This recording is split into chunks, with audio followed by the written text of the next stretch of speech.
Chris Carlin. Take a hike. We're good. This is Bart and Carlin. Buckle your chin strap. We about to bang. On ESPN New York and streaming live on YouTube. All right, well, I guess we're here. We're going to do this thing, right? We're live. It is a Friday. It is the 13th of March. It is Friday the 13th, 2026. Good omen, bad omen. You could be the judge of that one. But nevertheless, you got me, Graca, hanging out with you live for the next 3 hours right here on ESPN New York at 800-919. ESPN 800-919-3776. That is the telephone number. I see Raymond Denahan in the control room. He's going to be a part of the program today. Thomas Joaquin Bauer, also part of the program today. Ray Santiago is also not part of the program, but he's hanging out in the room. Big fan of Ray Santiago. We are taking it right up until 1. Then it is the Michael K. Show, followed by DHR. They are going to be live at Moynihan Train Hall. Am I reading that correctly? Right off the top of my head, I must have done the promo about 86 times over the last Irish couple exit. of weeks. The Irish Exit. There you go. See, that's what Tom Bauer's here for pertinent information like that. The Irish Exit today at 3 o'clock. You go see the guys, and on your way maybe home for the weekend or into the Garden for Big East Tournament semifinal night. St. John's Seton Hall going to kick things off today at 5:30 as we get closer and closer to March Madness and Selection Sunday, which is just a couple of days away. Great time to be a sports fan, and it's a great time to be a sports fan in this great city here. So we will keep you occupied here for the next few hours. You want to chime in on social media at Dan Graca, Graca. So where are we right now? Where are we on this 13th day of March? Well, in a couple of weeks, we got the start of the baseball season. And I might have mentioned this yesterday, how the baseball season, as far as like what's happening in Met camp, Yankee camp, it's kind of like on pause right now because of the World Baseball Classic. And I get it. Maybe you're not as engulfed in the Classic as some others are, and that's fine. I'm not going to disparage you. I'm not going to sit there and, hold it against you that you're less of an American or less of a baseball fan or anything. If you're not paying attention to the WBC, that's fine, right? But I'm just telling you, from my standpoint, it seems like not just the Mets, not just the Yankees, but all 30 camps right now are almost on pause because of the WBC. There's just not a lot of news coming out of any of the camps. You know what I mean? And I think that once we wrap up the World Baseball Classic on Tuesday night, whoever wins this thing, then we're going to go back to our regularly scheduled programming, which is, okay, let's get ready for a baseball season. And you hope all the pitchers are warmed up and, stretched out to where they're going to be able to begin the season on time. All the hitters have the timing that they need. Guys coming back from injuries that they're going to be ready to go and locked and loaded. So that part excites me. And as far as what's going on with the WBC, we'll talk about that later on in the program. You got the United States back in action tonight. And I do think, rumor has it, that Team USA knows they have to win the game tonight. They know they have to win to get to the next round because now you are in single elimination. There's no more pool play. There's no more run differential, nothing like that. You have to win. And the U.S. will take on Canada coming up tonight. That's an 8 o'clock game. It is a Fox vehicle if you're looking for that on television as to who goes on to the semifinals. You know what I'm wondering about that game? And I have friends north of the border in Canada. And I've been kind of, texting back and forth with them just seeing, does this carry any sort of weight? Do you think that there's going to be enough of a Canadian uprising to where they're going to view this game in the World Baseball Classic as some sort of payback for what happened over in Milan with the gold medal hockey game, with the U.S. beating Canada? Like, do the Canadian sports fans feel that if they beat us in baseball tonight, which is our game, right? Baseball's our game. If Canada finds a way to win tonight and knock us out of the WBC, is that anywhere close to what we did to them in the Olympics? I would say not. Probably not. It would, it wouldn't be what you want, as a famous man once said, but I don't think that they stand on the same even ground. Best players are not playing in this World Baseball Classic, not all of them at least. So we'll see what happens nevertheless. But one way or the other, this thing is going to come to an end on Tuesday night, and then we're going to be able to resume normal preparation here for the MLB season. There's been a lot of football, obviously, this week because of the start of the new league year and free agency and that sort of thing, and rightfully so. And I think that is still our jumping off point for this program here today. And if you want to be a part of it, please, by all means, 800-919-3776. That is the telephone number. Yesterday we heard from some of the newbies, not just with the Jets and the Giants, but just with any guy who signed a deal or was traded over, prior to March, whatever day it was, 11th. And now you get a chance to finally hear what they have to say. Happy to be here. I love this coach. I love this city. I love this organization. It's great. And this is why everything is going to work out so well. And this is why we're going to win a championship and blah, blah, blah, blah, blah. Right? That happens. Like, that's the name of the game. Giants made some important moves. I'm not going to sit here and tell you they didn't. And I think that if you're a Giant fan right now, you're probably excited about not just the free agents and the new players that you have on this roster. You got to be excited more than anything about the head coach that you have now. And for lack of a better term, John Harbaugh is basically running this franchise over in East Rutherford. It's his way or the highway. And he brought in a lot of players that he obviously has a familiarity with and a relationship with that won him a lot of games with the Baltimore Ravens. And that's what you're supposed to do. See, there's a contrast between the way they're going about their business in East Rutherford versus what our buddies Saleh and Dable are doing in Nashville right now. Because those guys are bringing in every ex-Jet and Giant that they could get their hands on, which I don't know if that stands on the same ground as to what the Giants and John Harbaugh are doing, bringing in former Baltimore Ravens, because, correct me if I'm wrong, Baltimore has won some games over the last few years. Playoff games, important games. Those players are winning players. Like, I always hear, people like to use this, he's a winning player. Well, you don't become a winning player until you win. Right? Like, that actually is what you have to do to be considered a winning player. Like, was Bart saying something yesterday about, he was saying somebody was like a winning player? Who was it? Right, it was Wandale. Right, Wandale Robinson he called a winning player. And I'm like, well, okay, I must have missed those games. I must have missed those. But nevertheless, you think about the guys that the Titans are bringing in, all the Jets and Giants, those guys played a hand in both Robert Saleh and Brian Dable losing their jobs as head coaches. Right? So those, to me, are not the type of guys that I want to, flood my roster with. The guys who are already in Tennessee are probably looking at these moves and going, what are we bringing in all these guys for? They won as much as we did, and we didn't win it all. That's why you're here. Right? That's why you're here as the new coach. And by the way, I love the Titans uniforms. New uniforms. Love them. Love them. Tom will have that a little bit later on when we do a little sideline to sideline. But, they're trying to be the Houston Oilers, which is great. No problem to it. Bring the Oilers back. Love it. And if you haven't seen them, check it out online. Really, really cool uniforms. So I have no issues whatsoever with the way that the Giants have gone about their offseason so far. Is there still work to be done? Absolutely there is. 100%. You still have a hole in the offensive line right now at right guard. How are they going to fill that?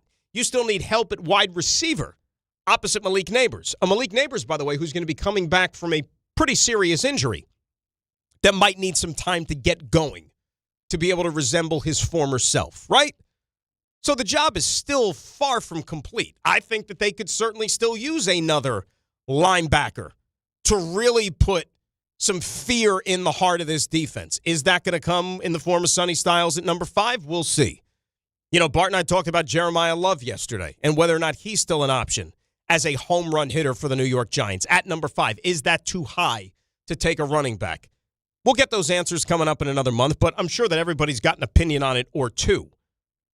As far as what's going on in Florham Park and with the Jets, look, it goes without saying, last year did not work out so well for Aaron Glenn and company, right? We're not telling tales out of school. It was a tough season. You win 3 games, you need to do some things differently. You're not just going to run it back. You're not just going to bring back the same players. You're not going to bring back the same coaches. You have to do something differently. And they've already taken steps to do that, right? They're changing this thing up. And when you talk about familiarity, well, there's a couple of guys that they brought back as well that have a relationship with the head coach, whether it's in previous stops, whether it's, I've worked with this guy before, I've played in a similar system, I played for this franchise before. All those things kind of add up here to what the Jets are trying to do. And first and foremost, the guy who's going to get the most attention is going to be Geno Smith because he's a quarterback, right? You're the quarterback. You're the most important position on the football field. If you were the starting quarterback of a football team, for lack of a better term, you carry the weight of everybody in that building. I'm talking about football-related, business-related. You carry all those people and their futures on your shoulders. You really and truly do, especially if you're, let's say, a young whippersnapper franchise quarterback that the team drafts you with a pretty high pick, thinking that you're going to be the golden boy and you're going to be the one to carry this franchise to bigger and better and all that stuff. You really have some responsibility. And if you don't get it done, other people are going to have to suffer the consequences, as we see time and time again in professional football. It's just the way it is, right? This is what you sign up for. But with Geno Smith, it did not end well the first time around here. I know that. You know that. Anybody that was around knows that. But that doesn't mean that it's going to be this bad again. You want to talk about bad, and you want to talk about things that need improving. Did you watch the quarterback play last year that the Jets had in going 3-14? Okay, and they rolled the dice on the Justin Fields this time last year. And I thought it was a worthwhile gamble. I did. Because at that point in time, Justin Fields was still one of these guys that we all considered to have all this great talent. Maybe he wasn't in the right situation. First-round pick.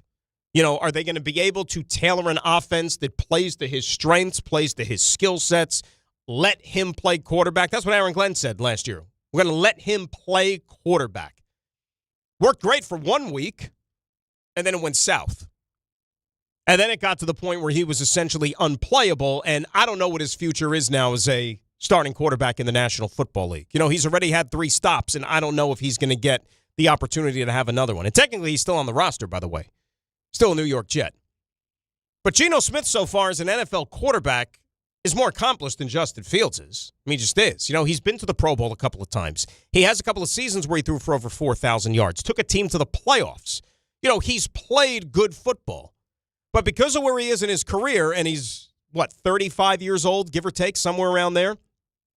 And last season with the Vegas Raiders, it didn't go well at all, which led to a total house cleaning. 2 people are going to get the majority of the blame when things don't go well. The head coach, the quarterback. Head coach got whacked. One and done. You know? And this is a guy who might be in the Hall of Fame one day, in Pete Carroll. And Geno, they got rid of him so they could draft his replacement first overall in Fernando Mendoza. But the quarterback is going to receive all the slings and arrows. But there was a lot wrong with that team last year. A lot wrong. You know, you bring in a veteran coach, a guy who likes to run the football. You draft a running back in Ashton Genty in the top 10, which some people consider to be still too high for a running back. You think you're going to build an entire offense around him. And how many games last year and how many weeks did the Raiders go during that season where they essentially forgot that Ashton Genty was still on their team, which didn't make a hell of a lot of sense to me. And that was, again, the byproduct of not hiring the right coaches that are going to be able to utilize the system that you want to run, because Chip Kelly was the offensive coordinator, and he didn't last long, as we know. And then Geno was out there basically up a creek without a paddle. And you heard Pete Carroll say as much, or not here, but you could read Pete Carroll say as much when he did that interview a couple of days ago. Who was that with, by the way? Was that with, was it Rich? The Pete Carroll interview, was that with Rich? Yeah, so Rich Cimini talked to Pete. And Pete basically took the blame for, you know what? That's on me for what happened last year. And Geno's deficiencies, that was on me. Should have did a better job getting him ready. Should have done a better job getting him in position to be successful, all those things. That is now incumbent upon the Jets. And Aaron Glenn. And Frank Reich. And Frank Reich is essentially the head coach of the offense for this upcoming season. Last year, Tanner Engstrand was a first-time coordinator, first-time play caller. I thought he did an okay job. Didn't have a lot to work with. But now Frank Reich is somebody with experience here. And he's had many quarterbacks that he has worked with in his career. And so I'm sure that with a veteran like Geno Smith, I don't think that they're going to have a problem seeing eye to eye and at least formulating some sort of an offense that's going to bring out the best in this quarterback. A quarterback, by the way, who's still at his age, can push the ball down the field. And I think that they're going to try to do that. But $3.3 million for a average to better than average, and at times okay starting quarterback in this day and age in the NFL, I think that's pretty decent bang for your buck, if you ask me. When you think about the going rate for backups in the sport right now is probably, a proven, decent, accomplished backup quarterback is $5 million probably at the starting point, and now you're getting a starter for $3.3 million. That's all it's going to cost you because the Raiders are going to pay the rest of the money. That's a win. That's a win before we even step out on the field right now. And then we can sit here and worry about the draft and what you should do with those 4 top 44 picks and whether or not you want to push all your chips into the middle for 2027. That's great. A fan's motivation, though, is different than the people in that building.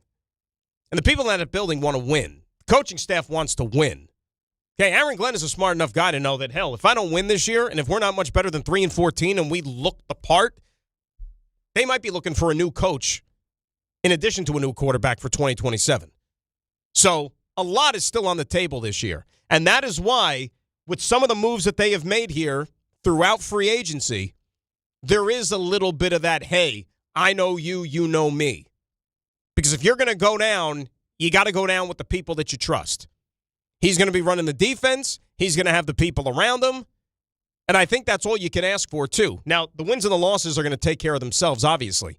Am I going to sit here and try to convince you in the fact that Vegas is going to have the Jets as a, postseason favorite this year? Probably not.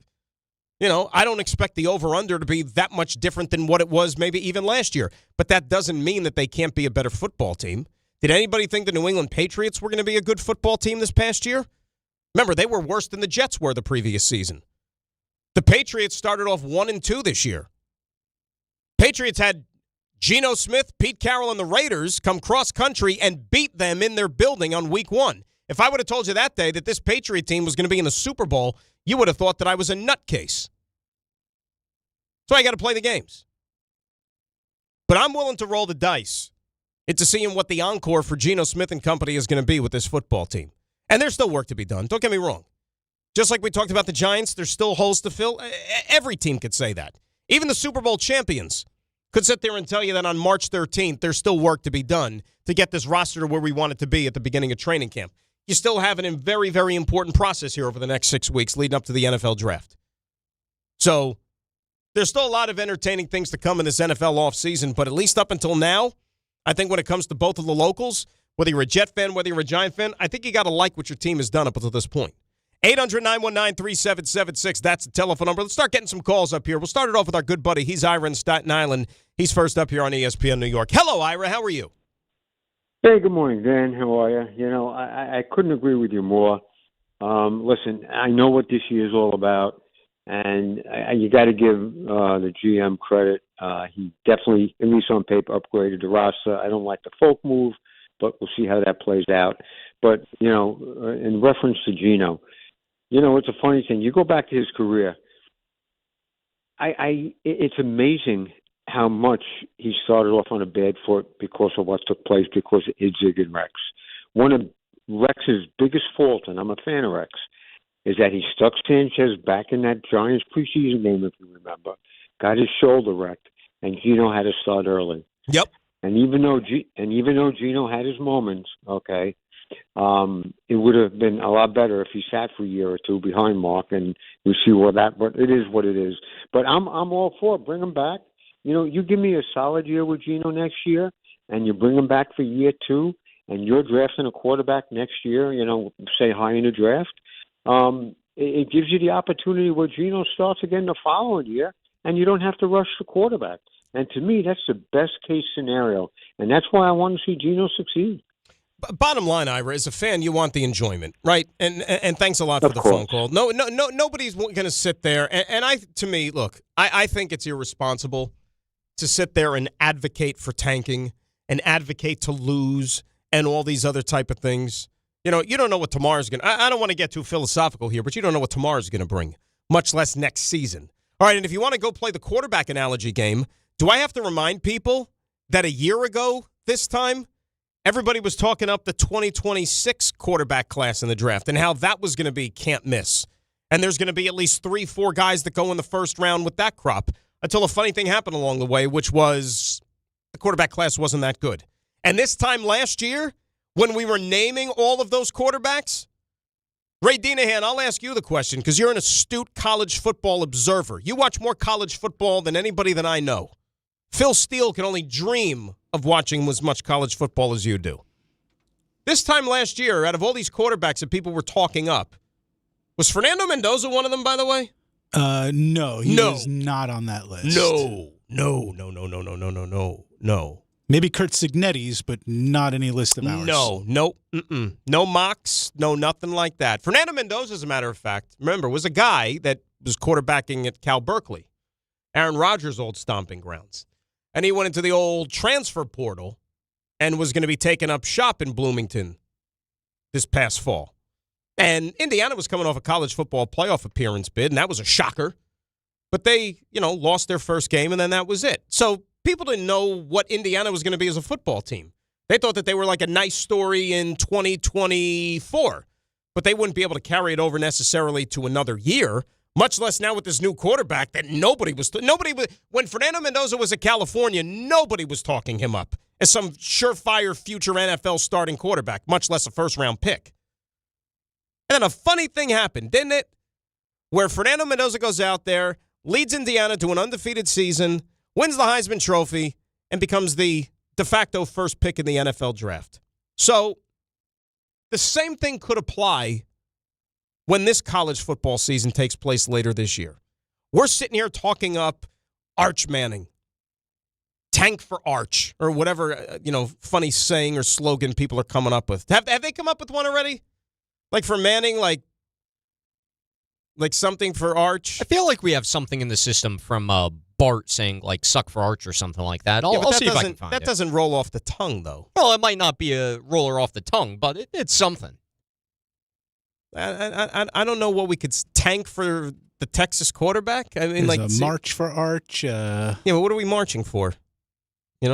Voting rights? Like, what are we marching for? At the bottom of the arch? I don't know. Save the whales? What are we marching for? But to draft a quarterback? I don't know. But that's my point, is that we have all these guys that we think we know are going to have good seasons in college football this year, and that is what you want to attach all your hopes and dreams to for something that isn't even going to roll around for, another 13, 14 months, the 2027 draft? And, oh, by the way, between now and then, you still have an entire football season that needs to be played? Like, we're really doing this? This is what we have from our pal Chris Canty on Unsportsmanlike. The Giants, we want to be bad in 2025. Arch Manning 26, baby. Arch Manning you have your 26. campaign posters ready to go. Arch Manning. Arch Manning. That's what I thought the plan was all along. Yeah. What are we going? Manning Belichick 26? Is that the ticket? You said it, I didn't, but I'd be a fan. Manning Belichick 26, baby. Well, we know that didn't happen, right? You got Harbaugh and Dart. And I think if you're a Giant fan, you're okay with that. But the bottom line is, enjoy your team. Enjoy your football. Root for them to win. Stop looking ahead to how bad can we be so we could draft the guy who may or may not amount to anything in the future. Oh, here's one. Sucking for Archie. Oh, boy. Sucking for Archie. That's what he's got. That's the best he could came up with. Oh, boy. Whatever. 800-919-3776. A lot of football today. You will hear from a couple of the Giants' new acquisitions. You'll hear from Geno Smith and Demario Davis as they met the media yesterday. We'll get into the baseball. I have a problem with the Mets.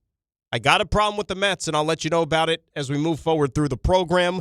We'll get into some hoops. Knicks back at it tonight against the lowly Indiana Pacers. Tom's going to give you sideline to sideline. All the trimmings, too, on this Friday.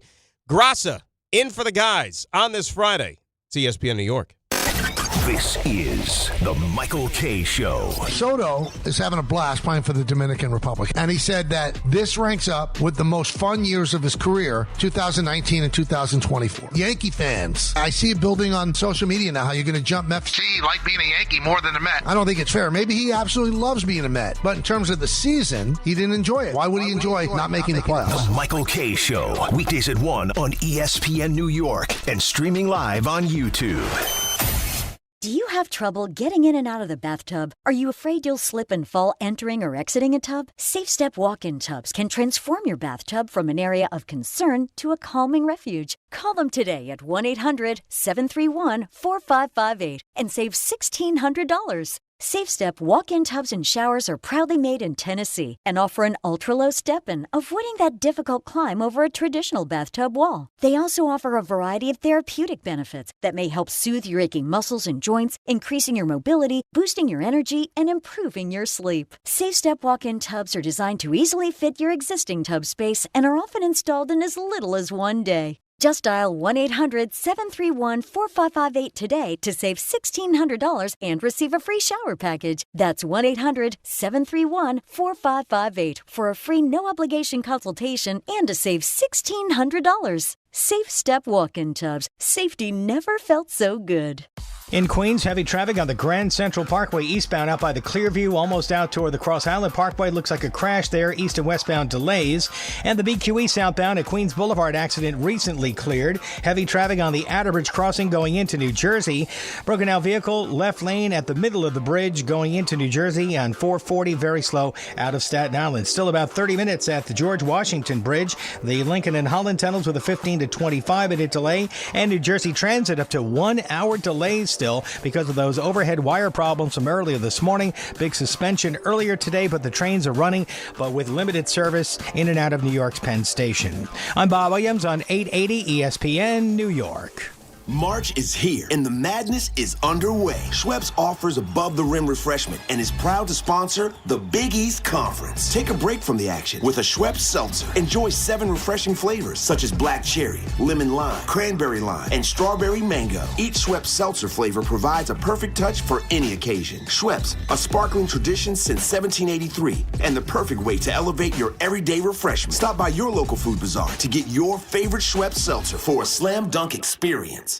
If you've been injured in an accident that wasn't your fault, then you need a lawyer who knows New York's unique personal injury and workers' compensation laws. At the Parisman Firm, they have decades of experience handling all types of accident cases and a proven track record of delivering huge results. Their team has already recovered nearly $1 billion for injured New Yorkers. From construction to car accidents and slips and falls, they've got you covered. Call the Parisman Firm now at 718-WORKERS, where your case is their cause. Get the justice you deserve today. More people trust their hearts to New York Presbyterian than any other hospital in New York. It's because New York Presbyterian has the most experienced cardiovascular doctors, treating a full range of heart conditions, from heart failure to valve repair, with the most advanced treatments. Find a doctor at nyp.org/heart. New York Presbyterian. New York Presbyterian Hospital, based on U.S. News & World Report 2025 to 2026 cardiology, heart, and vascular surgery rankings. Okay, class, let's begin. Psst, love your boots. I just sold a pair like that on eBay. Oh, really? Yeah, it took like 2 seconds to list, and they sold almost immediately. I've been selling everything lately. Some chunky boots, a faux fur coat I never wore, and a vintage chair that was more of an expensive clothing rack. You know, I actually bought these on eBay. Wait, are you Kitty Sell Stuff from Brooklyn? Okay, quiet, please. Find what you love, sell what you don't. eBay. Things people love. Adam Schefter here. It's tournament time, when only the most talented teams survive in advance. And whether you're cutting down the nets or cutting through resumes, one thing's clear. The best teams are built with the best people. If you're hiring, you need ZipRecruiter. Their smart matching technology finds qualified candidates fast. You can add screening questions to get the right applicants and even filter to see who's recently active. Score the best for your team with ZipRecruiter. Try it for free at ZipRecruiter.com/sports. That's ZipRecruiter.com/sports.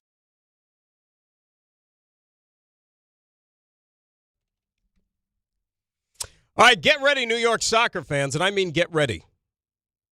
New York City FC is back at Yankee Stadium for a massive showdown, and I mean massive, against Inter Miami on Sunday, March the 22nd. That's a week from Sunday. Kickoff is set for 1 p.m. You don't want to miss this huge matchup. Be there when the boys in blue take the field against Miami. For your chance to be there in person, enter now at ESPNNewYork.com or through the ESPN New York app. Tickets are available right now at Ticketmaster.com/NYC. FC. Tom, you ever been to an MLS game? I actually have. I've really? been to 2 or 3 Red Bulls games. Really? Yes, because the tickets were cheap when I went with friends, And it was a good way to spend the night out on the town and having a few drinks as well. So Tom is basically telling you, Ray, because the first thing you said was the tickets were cheap, that it's, like an inferior form of entertainment. It's not worth top dollar, and so that's why I'm going to go and lend them my support. Well, that was a good reason to draw me in because I'm not a huge MLS guy like my guy Harvey Cruz. Oh, Harvey's the mayor of MLS. That's right. He might be the mayor of the Red Bulls, too. He might be their GM for all we know. He is as locked in as anybody's locked in. Get all the ins and outs from him when it comes to the MLS. Okay, so you went to a few games. That's good. So that means that a week from Sunday you want to go see Messi, and that's going to be it will be a zoo in a good way because he packs the place, and he's going to draw a crowd. So go to Yankee Stadium and check out Messi coming up next Sunday, and try to get tickets through our little ESPN New York app promotion. 800-919-3776. That is the telephone number. Let us go back to the phones. We are going to say hi to David in Elizabeth, who is up next year on ESPN New York. David, good morning. How are you, my friend? What's going on, Dan? How are you, brother? I am doing outstanding. What is up with you? Same old, man. I just want to know what's going on in Jet World. How do you feel about, some of the plans that have been coming out? I follow one of your, fellow coworkers, Jake Asman. He always gives us the proper news that we need in Jet Nation. But what do you think about some of the plans that Glenn and Muji have in store so far for us before, the draft comes into play, Dan? Like I said, Rome wasn't built in a day. You know what I mean? Realistic. Let me ask you a question. Right? I mean, quarterback being the most important position, obviously, of any football team. Out of all the options that were realistically available for this team, who else would you have rather had than, let's say, Geno Smith? I'm going to be honest with you, since you, Bart, and, a lot of the ESPN guys have broke down, what the options were, Geno Smith was honestly the best option. As much as, I wasn't excited about it at first. You guys have talked it up to where, if you break it down, you guys do make sense that he was the best option. I didn't want Wentz. Brissett, I wouldn't have mind, but you had to use draft capital, and I don't want to use any capital right now. I just hope Muji could keep cooking the way he has, and And Brissett wasn't available either. Apparently, as of now, Arizona didn't make him available. They signed Gardner Minshew to be their backup, and they're going to roll with Jacoby Brissett this year because I think Arizona is not exactly going to go all out to try to win this year. If you catch my drift. Oh yeah, most definitely. Dan, I just have a question before you let me go, though. Yeah. As far as all the quarterbacks and, what was available, what wasn't available, right? Honestly, if you've noticed, the teams, they're holding on to the backups as insurance policies. Brissett can't go nowhere. Brock Purdy can't go nowhere.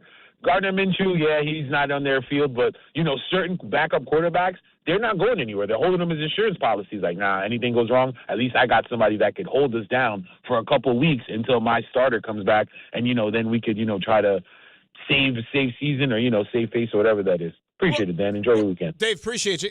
Remember, I'm going to keep saying this. I'm going to keep, pounding my head against the wall till you guys get it. Remember, quarterbacks are such a precious commodity that if you have one that is good, that is widely regarded as good, all right, established, you're going to do everything you can. You do everything you can to keep them. So all of these options that the Jets could have had or any of these other teams could have had or maybe you could potentially traded for or signed or who was kicked to the curb, they're available because they have flaws. There's a reason guys are available. Quarterbacks, legit franchise-winning quarterbacks, are not made available in this league. They're just not. You know what I mean? So every single guy, any of these guys, whether it was Geno Smith, whether it was Kyler Murray, whether it was Carson, whoever, they all have a strike against them for one reason or another. To me, if I know this guy's not going to be my long-term solution, which, look, 35 years of age, he's not going to be, and you have all this draft capital, you know that you're going to come out of one of these next two drafts with a quarterback that you hope is going to be your guy for a decade plus. To only be paying him $3.3 million at this stage of the game, it's great. It's great. You just mentioned Gardner Minshew. Gardner Minshew, if I'm not mistaken, got over $5 million from Arizona in free agency. I could be wrong. I mean, Tom can maybe check out on the exact number, but like I said, the going rate for a legit backup quarterback in the NFL nowadays is over $5 million. And the Jets are paying a starting quarterback $3.3 million because the Raiders are eating most of that money. That's good business. I don't care what football or whatever walk of life that's good business. And it allows you to build up the rest of your football team. And the reason you want to keep building up the rest of your football team more than anything else is that Gardner Minshew, $8.25 million. So think about that. He's making more than double what the Jets are paying Geno Smith this year. But it gives you an opportunity to go out there and add to your squad so then when you do get that quarterback of the future, that rookie, whoever it might be, he's going to walk into a situation where there's at least some stability and a pretty good foundation in place. That's what you could ask for any young quarterback, right? It's not just about, get a guy, throw him into the fire, and let him, learn from his mistakes and go, throw a guy into the deep end, so to speak. That hasn't worked. Hasn't worked here. So now they're going about doing it a different way, and I'm okay with that. All right, let's hear from the once again Jet quarterback. Once again, round 2 of Geno Smith. What about Aaron Glenn drew you in? When I talk to AG, just the realness of him. He's a guy who's played this game, so he understands it from a player perspective. I mean, he's been a tremendous coach for a while now. He was on staff when I got drafted, back in 2013, and we just had a bunch of conversations about how cool it would be for he and I and the guys, on the team, all of us, man, to, win in Florham Park and for this to be our story. I was drawn into just, again, he's a real dude. He's a guy who I played against. I know what his defenses have to offer. They got a ton of talent on that team, and I'm just really excited to be a part of it, to be a part of this team. And what about trying to bounce back from what was a bad, putting it mildly, 2025 season with the Raiders? There's a lot of people who have gained a lot of, perspective from the things that I've gone through, the ups and downs, and the way that I carry myself. And so, last year I wouldn't say it was our best performance, but, that's football. You have those ups and downs, and you learn from them, and you continue to grow, and you continue to learn from these things. And, if you play long enough, you'll have 1 or 2 seasons like that. But the key is that you get back up, and it's how you respond to things. And so I'm a lot better than I was a few years ago, and I know that for sure. And this opportunity, with this team, again, the team that drafted me, also a chance to showcase who I am and what I'm about, not just, to the fan base and to the people out there, but to my teammates, really, and to the people in the building who I go to work with every day. That's what's important to me. And so I can't wait to get back to Florham Park and really get back to work. Ryan Fitzpatrick, when he came to the Jets to back up Geno Smith, ironically enough, in 2015, was kind of almost at the same point in his career that Geno Smith is at in his right now. And he wasn't supposed to be the starting quarterback, and a funny thing happened along the way, and he took the opportunity, and he had a, career season and almost got the Jets to the playoffs here. Now, is there as much talent on the 2026 Jets as there was on that 2015 team? At least on paper right now, probably not, right? So they have that going against them a little bit. But I think if you're getting a motivated player with a chip on his shoulder who feels that he was given a raw deal and wants to try to make an encouraging kind of late career surge and kind of have like a happy final few chapters of his NFL career, you get all that stuff now with Geno Smith. You're getting that. What intrigues you the most about this opportunity?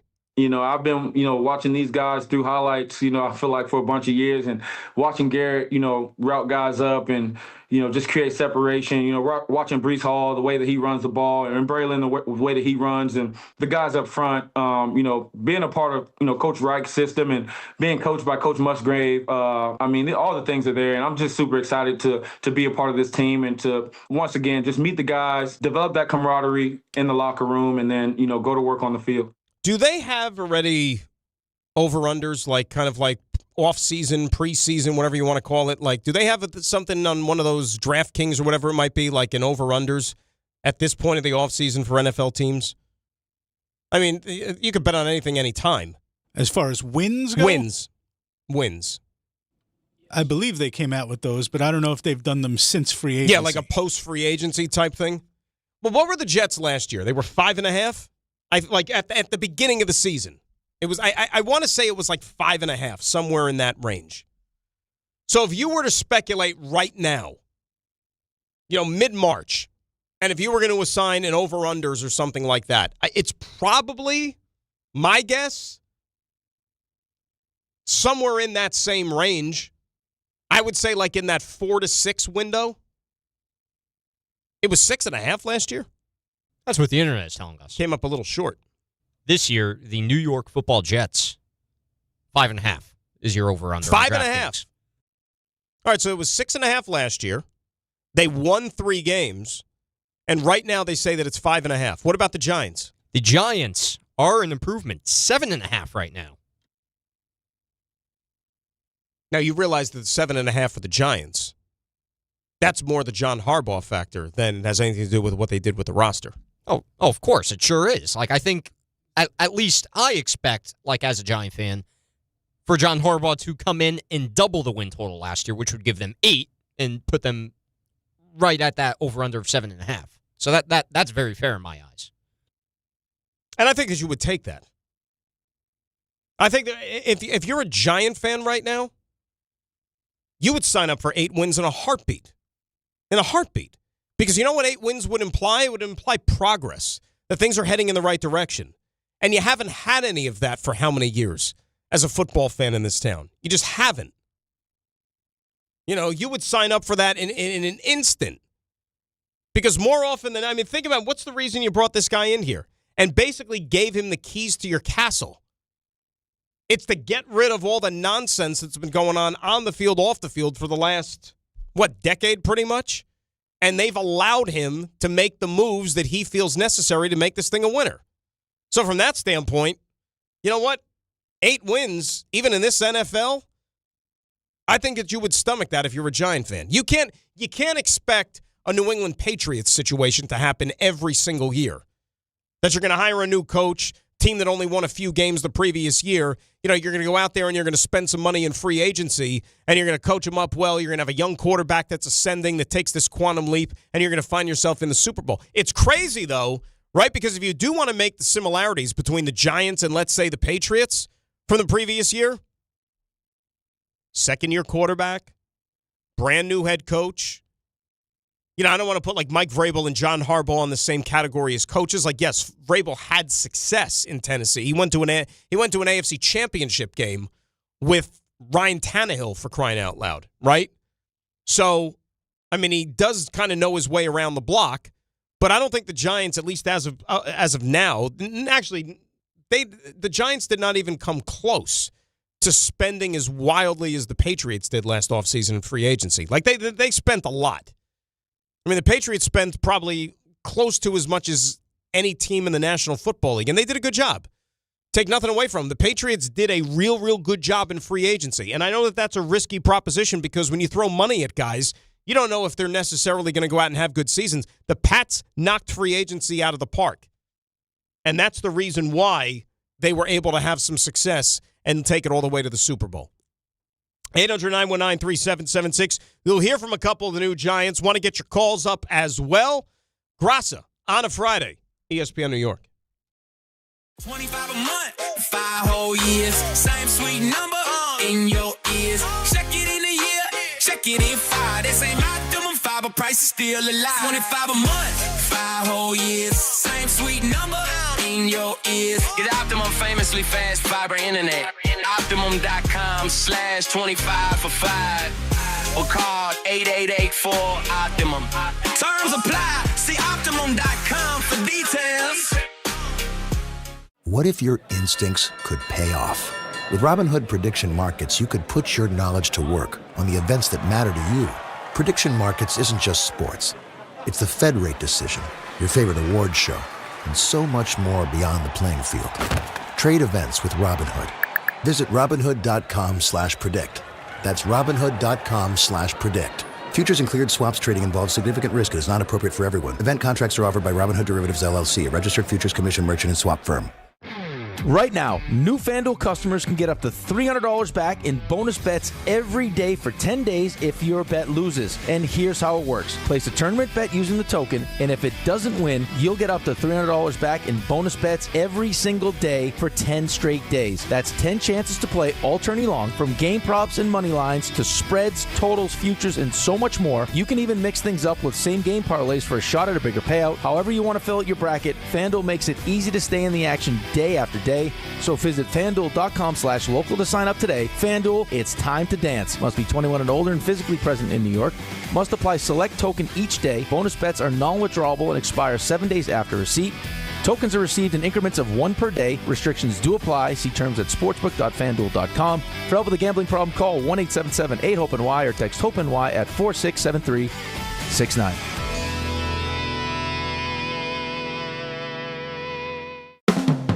Hey, it's Alan Hahn. Rings End is your locally owned Benjamin Moore retailer. They're your store for quality with a full line of brilliant and durable Benjamin Moore paints. They're your store for inspiration with thousands of colors and a variety of sheens. And Rings End is your store for expertise with one-on-one advice for contractors and homeowners. Insist on Benjamin Moore paint from Rings End because the gorgeous color you love can't be matched in another brand of paint.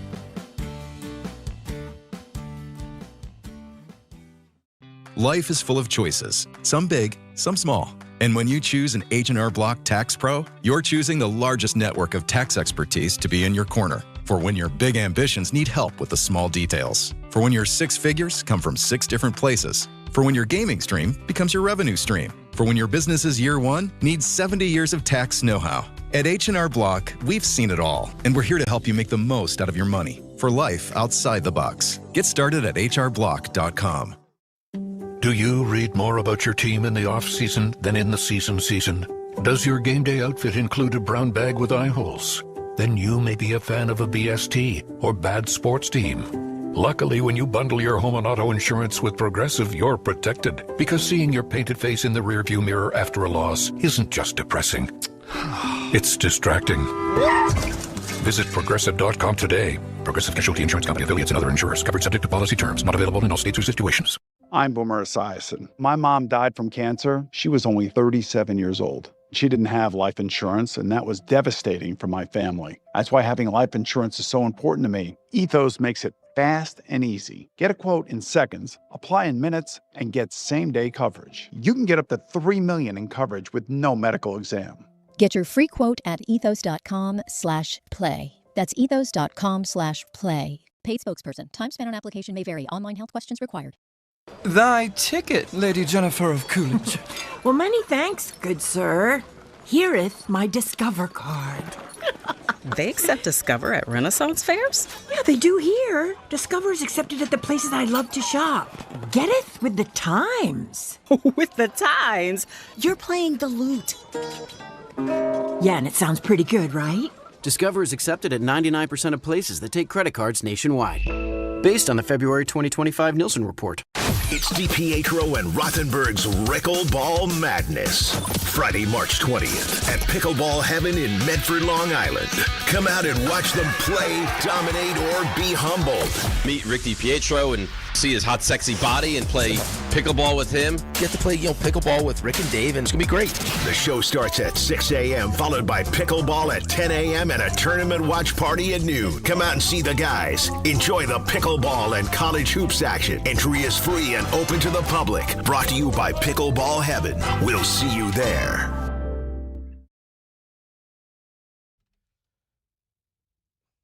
Dan Graca here on ESPN New York at 800-919-3776, the telephone number. So something troubled me.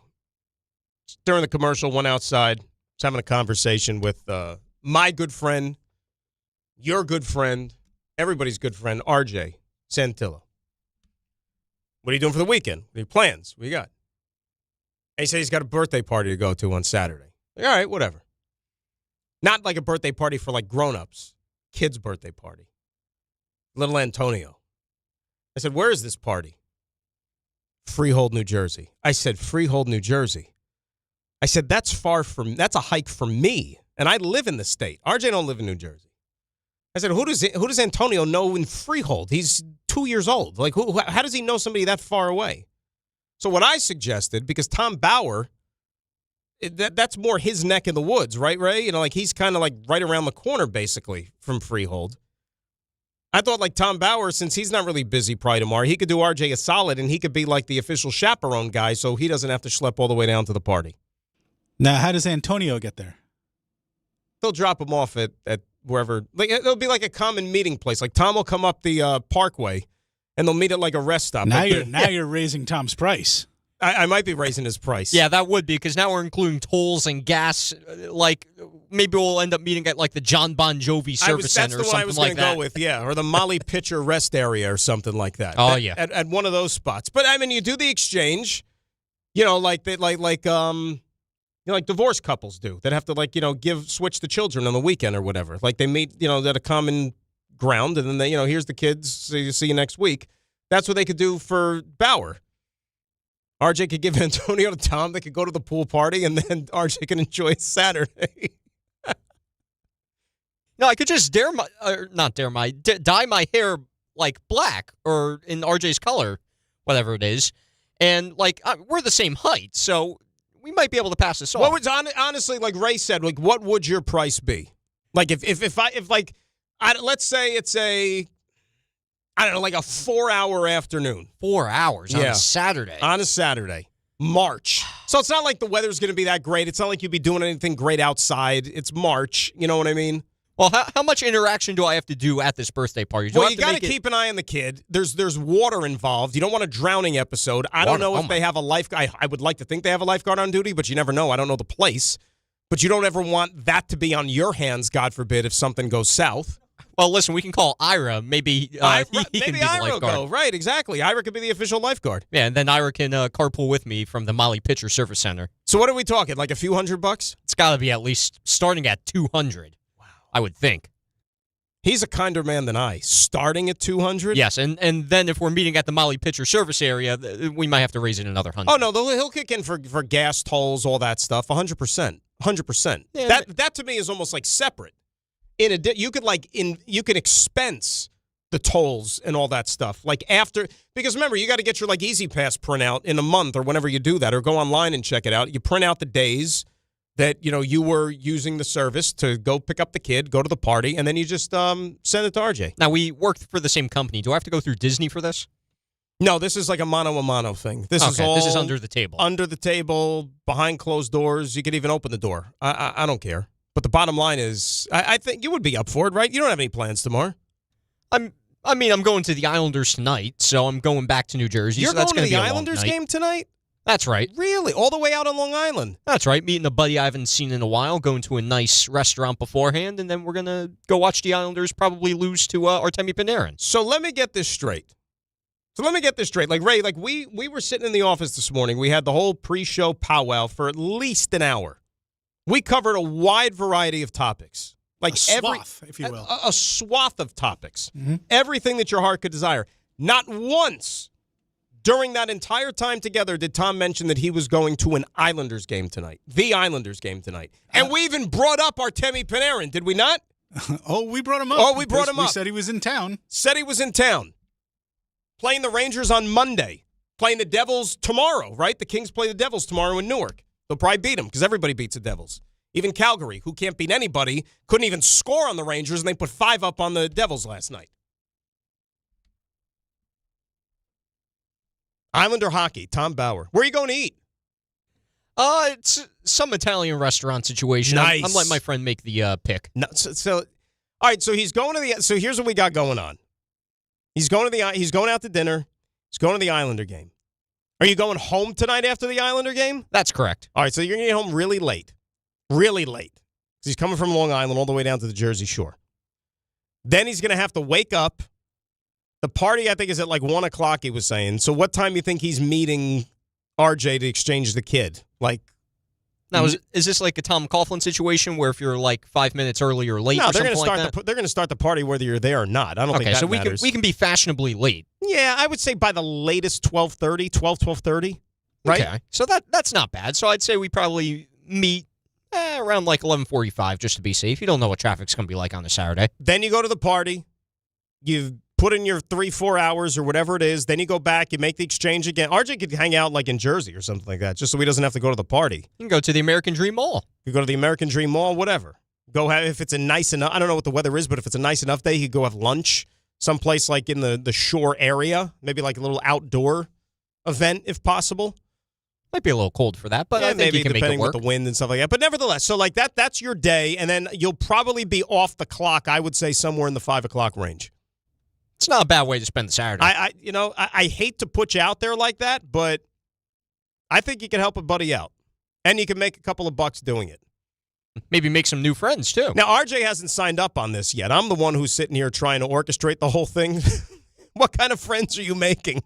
I would socialize with the adults. Like, who knows? Like, I'll say I'm RJ. Like, we'll talk about the job and whatnot. Ray, by the way, if this happens, and this is almost a must, this is like a deal breaker. You would have to go to this thing as RJ, and you would only answer to RJ. And if you did meet people that you haven't met before, you would introduce yourself as RJ, the father of Antonio. You have to do that. That's the only way this thing would fly. And the chances of Antonio looking like Tom. That's why. That's what makes it so great. I would actually tag along just as like a bystander, just to laugh as this was all unfolding. Or if we could get somebody to like film this. We could call Jake and he can put it on socials. Exactly. Oh my goodness. 800-919-3776. We come back. More of your football calls. We will sprinkle in a little bit of the baseball as well. Got to get into all the Knicks, and you're going to hear plenty of important sound as we move forward over the next couple of hours as well. It is Graca sitting in here on a Friday on ESPN New York. Life is motion, but for Jaime, debilitating pain in both hips brought everything, including family time, to a halt. Every doctor told me the same thing. They would do one hip at a time. At White Plains Hospital, Dr. Jacob Totka's unique expertise provided an alternate approach by replacing both of Jaime's hips on the same day. In just 2 hours, I got 2 new hips, and I went home that day. White Plains Hospital, among the best hospitals anywhere that just so happens to be here. A member of the Montefiore Health System. The NBA moves fast, and the stars move faster. With DraftKings Sportsbook, the #1 sportsbook for live betting, you're never a step behind. DraftKings keeps pace with every play, offering industry-leading live betting, dynamic odds that shift as the game unfolds, and more open markets more often. They're live when others aren't, so you're always in the game when it matters most. Get in on the action with live player props as the most exciting performances unfold in real time. Download the DraftKings Sportsbook app and use code WHSQ. That's code WHSQ. In partnership with DraftKings, the crown is yours. Gambling problem? Call 1-800-GAMBLER. In New York, call 877-8-HOPE-NY or text HOPE-NY 467-369. In Connecticut, help is available for problems gambling. Call 888-789-7777 or visit ccpg.org. Please play responsibly. On behalf of Boot Hill Casino and Resort, Kansas, pass-through of per-wager tax may apply in Illinois. 21 plus age and eligibility varies by jurisdiction. Void in Ontario. Restrictions apply. Hey, it's Michael K, and I love when I get to talk about my friends at PC Richard & Son. It's a local company, family-owned, and I trust them, and you should too. Right now, get tax season savings, up to 35% off select categories, plus save an additional 8.875% off hundreds of items throughout the store. And in-home delivery is free. Great savings, great service. It's what they do. Get tax season savings at PC Richard & Son today. Some exclusions apply. Free delivery on mattresses, $399 and up, excludes Manhattan. March is here, and the madness is underway. Schweppes offers above-the-rim refreshment and is proud to sponsor the Big East Conference. Take a break from the action with a Schweppes Seltzer. Enjoy 7 refreshing flavors, such as black cherry, lemon lime, cranberry lime, and strawberry mango. Each Schweppes Seltzer flavor provides a perfect touch for any occasion. Schweppes, a sparkling tradition since 1783, and the perfect way to elevate your everyday refreshment. Stop by your local food bazaar to get your favorite Schweppes Seltzer for a slam dunk experience. Attention New York Verizon mobile customers. Score a massive win with award-winning Fios Home Internet for an incredible $20 a month guaranteed for 3 years. Switch today for savings you can count on. Call 1-800-VERIZON now. For new Fios customers with AutoPay, mobile and home discount enrollment required. 3-year price guarantee applies to the Fios-based monthly rate only. Additional terms apply.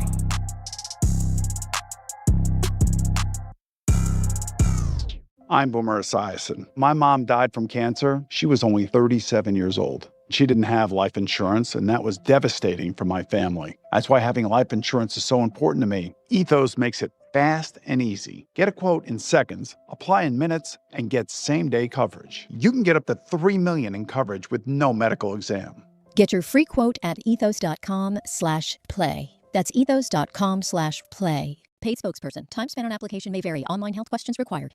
Evan Cohen here. In life, as in sports, the pros make it look easy. That's why pro golfers like Jason Day, Ben Griffin, and Patton Kazire trust the pros in lawn care. True Green. They have the experience and expertise to give you a lawn worthy of the PGA Tour. And since True Green does the work for you, you get more free time, or more tee times. So stop stressing over your lawn and start loving it. Sign up now at TrueGreen.com because nobody makes it easier to get a golf course quality lawn than True Green, the official lawn care treatment provider of the PGA Tour. Hey, this is Mika Zibanejad. Hey, this is Adam Fox. Catch every Rangers game right here on 880 ESPN. WHSQ and WCBS-FM HD2, New York.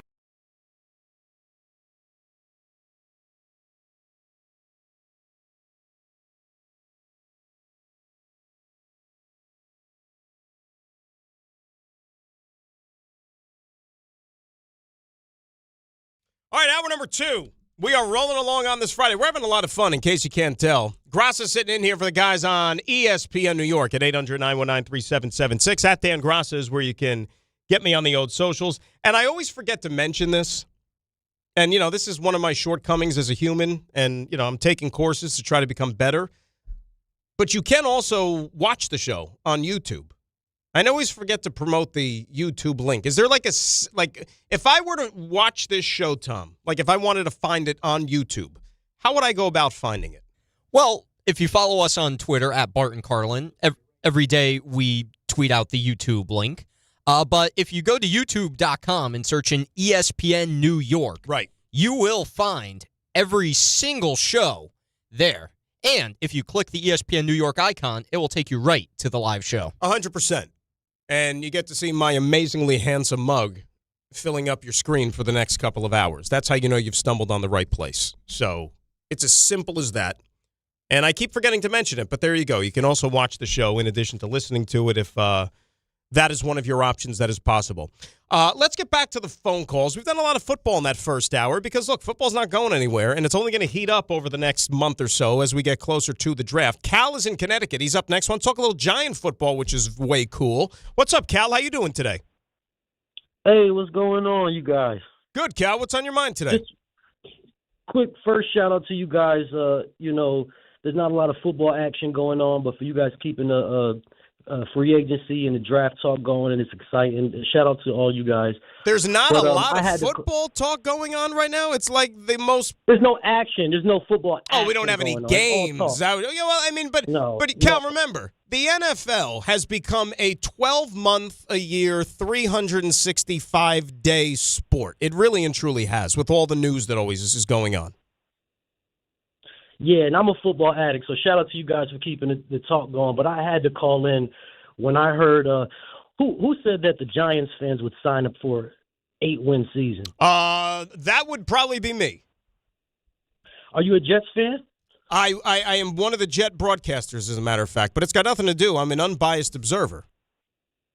All right, because absolutely not. No Giants fan is going to sign up for 8 wins. Well, let me ask you: are you a Giant fan? Are you a Giant fan? Big time. Okay. Let me ask you a question then, okay? You've won a grand total of 7 games the last 2 years, if I'm not mistaken. Yep. Okay, so you've won 7 games in 2 years. You mean to tell me that right now you wouldn't take 8 for this upcoming season, your first year with John Harbaugh? Absolutely not. No, absolutely not. Our franchise is a Super Bowl or bust, playoff or bust type of franchise. We're not like the Jets. The Jets fan base might sign up for something like that, but the Giants fans, we're in it to win it, not just to get 8 games. We would never sign up for 8 games before a season. That's the difference between Giants fans and Jets fans. And also, somebody said the New York football Jets. First of all, the only New York football is the New York football Giants. The New York Jets are the New York Jets LLC. The New York football Giants, Inc., that's the only New York football team. I know there's 2 football teams, but the New York football Giants, I know somebody referred to the New York football Jets. It's just not the same thing. There's a big difference. We're the big brothers. Little brothers, yeah, they might sign up for 8 wins. Do you know where that came from, Cal? Do you know where that came from, by the way, like the whole New York football Giants thing? Because once upon a time, you realized there was a New York Giants baseball team. And so they had to distinguish between the two, because when you said New York Giants back, before the 1950s, people were like, well, wait, do you mean the football team or the baseball team? That's why they say the New York Football Giants. They said it back then, and it's kind of carried over. And it's trademarked. It's the New York, their official business title, the New York Football Giants, Inc., and the Jets are the New York Jets, LLC. Right, because there was never a New York Jets baseball team. Cal, I'm going to let you go because, like I said, I'm starting to get a little dizzy right now because we're kind of talking in circles. I don't know what planet you grew up on watching the Giants, but how do you say you're a championship or bust franchise? You've had one winning season in the last 10, if I'm not mistaken, and the guy who was the architect of that winning season has been fired and was probably one of the most reviled head coaches that you've had by the time he was walking out the door. Fair or not fair? Reviled? Yeah. Why do you think that? Why do I think that? Do Giant fans really like him? Brian Dable we're talking about. I don't know that they like him. I don't know that he's reviled. He's working for a former Jets coach now. Well, I mean, and it's good money, too, by the way. See what these coordinators get paid? The New York Football Jets. Not to be confused with the Winnipeg Hockey Jets. By the way, Tom... Shout out Rangers, by the way. How about that? What is going on with the Rangers?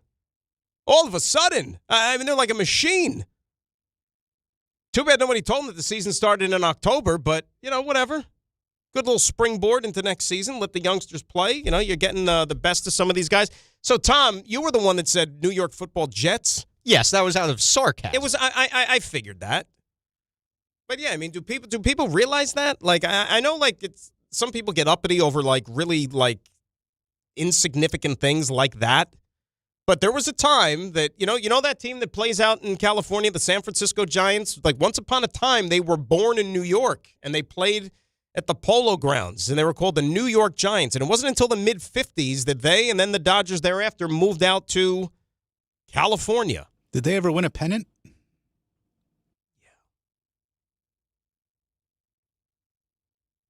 But they were a championship or bust. Yeah, there was actually once upon a time, it's hard to believe, I know, but like Major League Baseball, like the westernmost franchise in Major League Baseball was the St. Louis Cardinals. Think about that. That was the westernmost team geographically. That's why Cardinal games are basically heard still, in 12 states with all these different affiliates and so on and so forth, because it's just like carried over on through the generations that like that was what you got if you lived in a certain part of the country. I hear they're big in Helena. Is it Helena or Helena? We threw out Helena right now, so. You threw it out there. No apologies. Oh, my goodness. Yeah, but, not for nothing, miss me on that stuff. And I respect it. I really do. Like, I respect the hell out of the Giants. They've got 4 trophies when you walk into the lobby. They got 4 trophies. Those don't come easy. But I'm looking at it right here. One winning season in the last decade. One. And the other seasons were just like bad. That's why, you won 7 games in the last 2 years. Do you think, let's put it this way, if things were going swimmingly for the New York Football Giants, LLC, would John Harbaugh be here right now if things were going so great? Would Brian Dable be out there in Nashville with cowboy boots trying to sign every former Giant player that he could get his hands on if things were going so great, or would he still be coaching the Giants? Would Daniel Jones be signing a $44 million per year contract with the Indianapolis Colts if things were going so great with the Giants? Right? You got to change it up because it ain't working. And, oh, by the way, John Harbaugh is not like the second coach in the last decade. No, he feels like he's about the 4th because that's how bad it's been. Like this whole, I know that's one man's opinion, but the Giants are not a championship or bust organization. They're not. And guess what? I got news for you. The team that claims to be, they're not either. Because when you've only won one of those championships in the last 25 years, and I'm talking about the Yankees, that to me ain't championship or bust. Right? The Kansas City Royals have won the same amount of World Series as the Yankees have in the last 25 years. Are they championship or bust? Are they? Are the Texas Rangers championship or bust? Because they got a World Series, too, in the last quarter century. It's a lot of bust. Lot of bust. Tom, you're a Giants fan, right? Oh, I sure am. Would you take 8 wins this year? Absolutely. See that? That's a guy that I would trust at a kid's birthday party. A kid's swimming party, specifically. Brian in Sleepy Hollow is up next. Brian, how are you, my friend? I'm all right. I just turned on my car and I heard that guy's diatribe, and it's like they've been absolute doo-doo for years. Where they had 4 wins, 5 wins last year. Good for you guys. I know one thing is that my franchise is not all over the Epstein files. That's for sure. Bunch of I can't. And they act like they're so classy and proud. Oh, we're a proud organization. Screw off. That's all I got to say. What fan Tell are that you? guy, whatever his name was. What fan are you, Brian? What was that? What fan are you? I'm a Jets fan. Okay, he's a Jets I'm fan. a Jets fan. Gotcha. Yeah. I didn't expect a Jets-Giants fan war on the program today. But whatever. I mean, things happen organically. They think they're so classy. You know, they act like these proud, like, upperclassmen of the league. And you've been trash for years, so get off of it. That's all I got to say. Brian, here's the thing, and I thank you for the phone call. Look, I'm going to give it to you straight. You may not want to hear the truth, but I'm going to give you the truth. Because that's what I'm here. I signed the letter when I sat down in this chair. I got to give you the truth. That's my obligation, okay? I don't care what fan you are of either one of these teams in this town. I don't think that you're in a position, either one of you, to walk outside and be thumping your chest at anybody. I mean, that's just the brass tacks right there. Yeah, it is what it is. You know, look at the standings. They speak for themselves. Now, look, hopefully things are turning, and I do think that the Giants are headed in the right direction. I mean, John Harbaugh is a culture setter. The minute they announced him as the new head coach, it was a new day for the football Giants. A new day. Because now you have a guy that, with just his presence in the building, has restored credibility back to the franchise. And this is a team, like I said, that's only won 7 games in the last 2 years. 1 winning season in the last decade. There are certain guys that have that cachet. He's one of them. You know, going back now almost, and I can't believe it's been that long, but almost 30 years, it's like when Bill Parcells walked into Hofstra and took over the Jets. And that was a team that won a total of 4 games the previous 2 years before Parcells got there. And they had instant credibility once he was the guy overseeing the entire organization. But, I mean, in all honesty, I mean, what planet has anybody in the NFL hired a new coach, and then all of a sudden you win a Super Bowl going from 3 wins or 4 wins to a championship in 1 year? Come on, you got to be a little bit more realistic than that. Misa and Brick up next here on ESPN New York. Misa, how you doing? What's up, Dan? I'm doing really good. I'm working right now. Beautiful day, you know. How about you? Nice. Thanks for calling. Yes, thank you for taking my call. I just wanted to say that guy was shot out. He's definitely delusional. I don't know what the hell he's talking about. I'll take 8 wins any day compared to how the last 10 seasons have been going. That's all I got to say. I think more than anything else, Misa, and thanks for the phone call. I'll give you the checklist. How about this? Free of charge.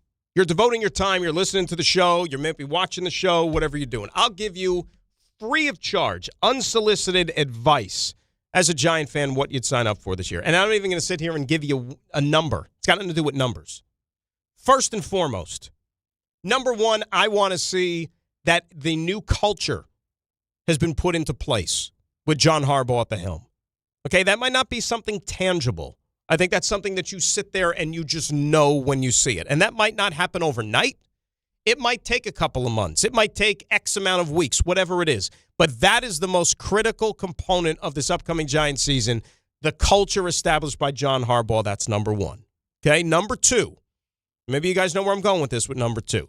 Giants got a quarterback. He's young. He's only got a year of experience under his belt. Now he enters his first full season as a starting quarterback. I need to see Jackson Dart take another step as a starter. Okay? I want to see the progression. I'm not sitting here trying to tell you that even he has to take a Drake May quantum leap in year 2, where he's one of the finalists for MVP of the National Football League. I'm not even telling you that. I need to see a step. Okay? I want to see, on the other side of the football, guys that were brought into this program by the new leader, John Harbaugh. have an impact right off the bat.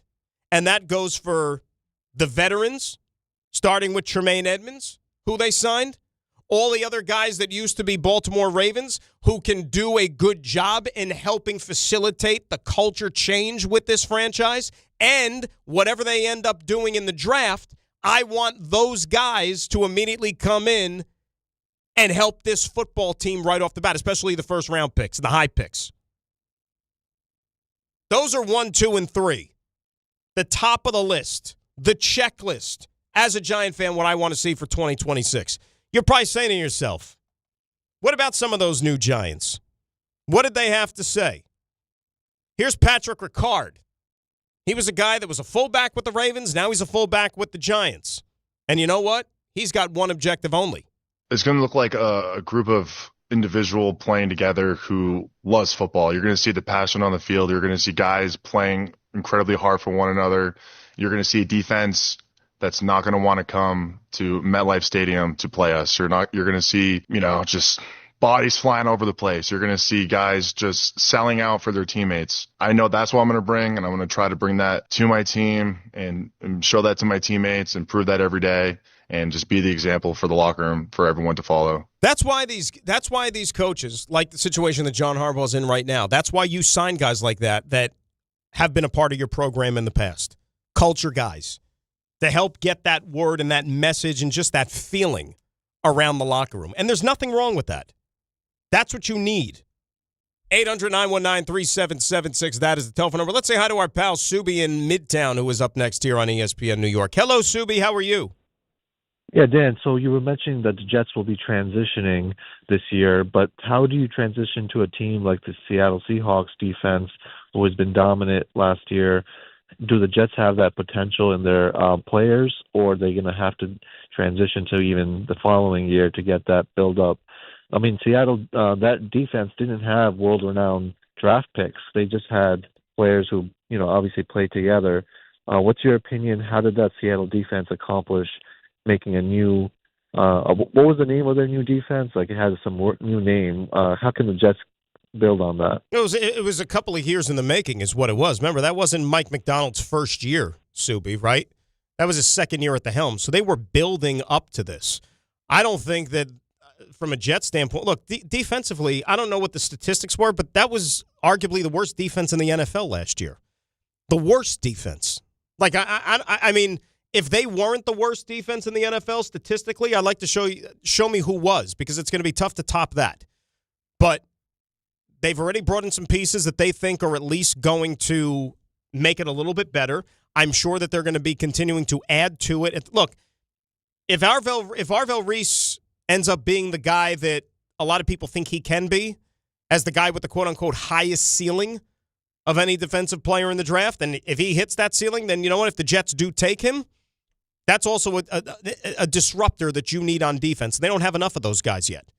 They traded for one in Minkah Fitzpatrick, who's a guy who's a veteran on the back end who's supposed to keep things in order in that secondary. DeMario Davis, what he means and to the system and leadership and all that stuff, he'll get other guys making sure that they're line. See, last year with the Jets, you hear a lot about like C.J. Mosley not being around as that kind of veteran presence on that defense. The quarterback, he wore the green dot in his helmet. Jamie Sherwood had that responsibility last year, and he struggled. It was a rough season for him. All right, it turned out that it was just a little bit too much for him to handle. Throw in the fact that it was a new system, too. It just did not all jive.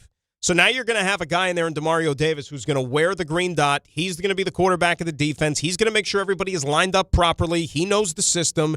A guy like Jamie Sherwood, you hope, now goes back to just being somebody who doesn't have to think as much and go out there and just play football, like he did previously when C.J. Mosley was here, and it allowed his game to kind of flourish and grow. Right? But talent at the end of the day is what is going to win you football games and is going to transform any side of the football or any unit in particular. They got to get more talented players. They know that. And that's why with all these draft picks that they have, 4 in the top 44 this year, 3 first-rounders in 2027, you want to hit on those picks because that's what you're bringing these guys in here for. Now, look, you're not going to bat 1,000. We know that. You're not going to bat 1,000 with each and every one of these guys, but the premium selections, you want to have a pretty good batting average because that's what's going to help you win games sooner rather than later. Now, ESPN New York is taking over Calandra's Italian Village in Caldwell, New Jersey on Wednesday, March the 18th. Join Don Hahn and Rosenberg live starting at 3 p.m. with a special happy hour you don't want to miss. Come hang out, talk sports, get ready for a huge night on the ice, then stick around for the Rangers and Devils watch party with a 7 p.m. puck drop, big screens, great food, unbeatable atmosphere, and the best fans in hockey all under one roof. Reservations are recommended. To book your table, call 973-226-8889. See Don Hahn and Rosenberg live at Calandra's Italian Village in Caldwell, New Jersey, Wednesday, March 18th, starting at 3 p.m. 800-919-3776. Let's say hi to Scotty in the car, who's up next here on ESPN New York. Scotty, how are you? Hey, what's going on, Dan? Hey, Scott. How's things? Hey, man, can't complain. I got a random question, random thought. I know, obviously, the Jets are high on Mason Taylor, drafted in the second round last year, and they just re-signed Rucker. Do you feel like the Jets feel like that position is set? Because there's some names out there like Njoku and Goddard that, I mean, honestly, will kind of improve this offense. Just want to see your take on that. I know they like Mason Taylor a lot, and they think that he has, I don't want to say untapped potential, but what he's going to be able to contribute to the passing game, I think he was held back last year because of the play of the quarterback, first and foremost.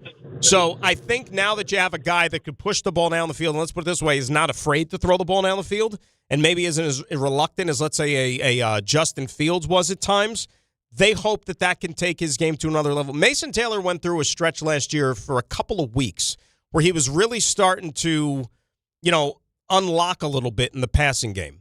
And then, unfortunately, he got injured, and then they just shut him down for the rest of the year when it became apparent that, they already had an eye towards the future. Ruckert, I thought, had a real solid season last year. For what they asked him to do in the offense, I think he's a perfect fit for it.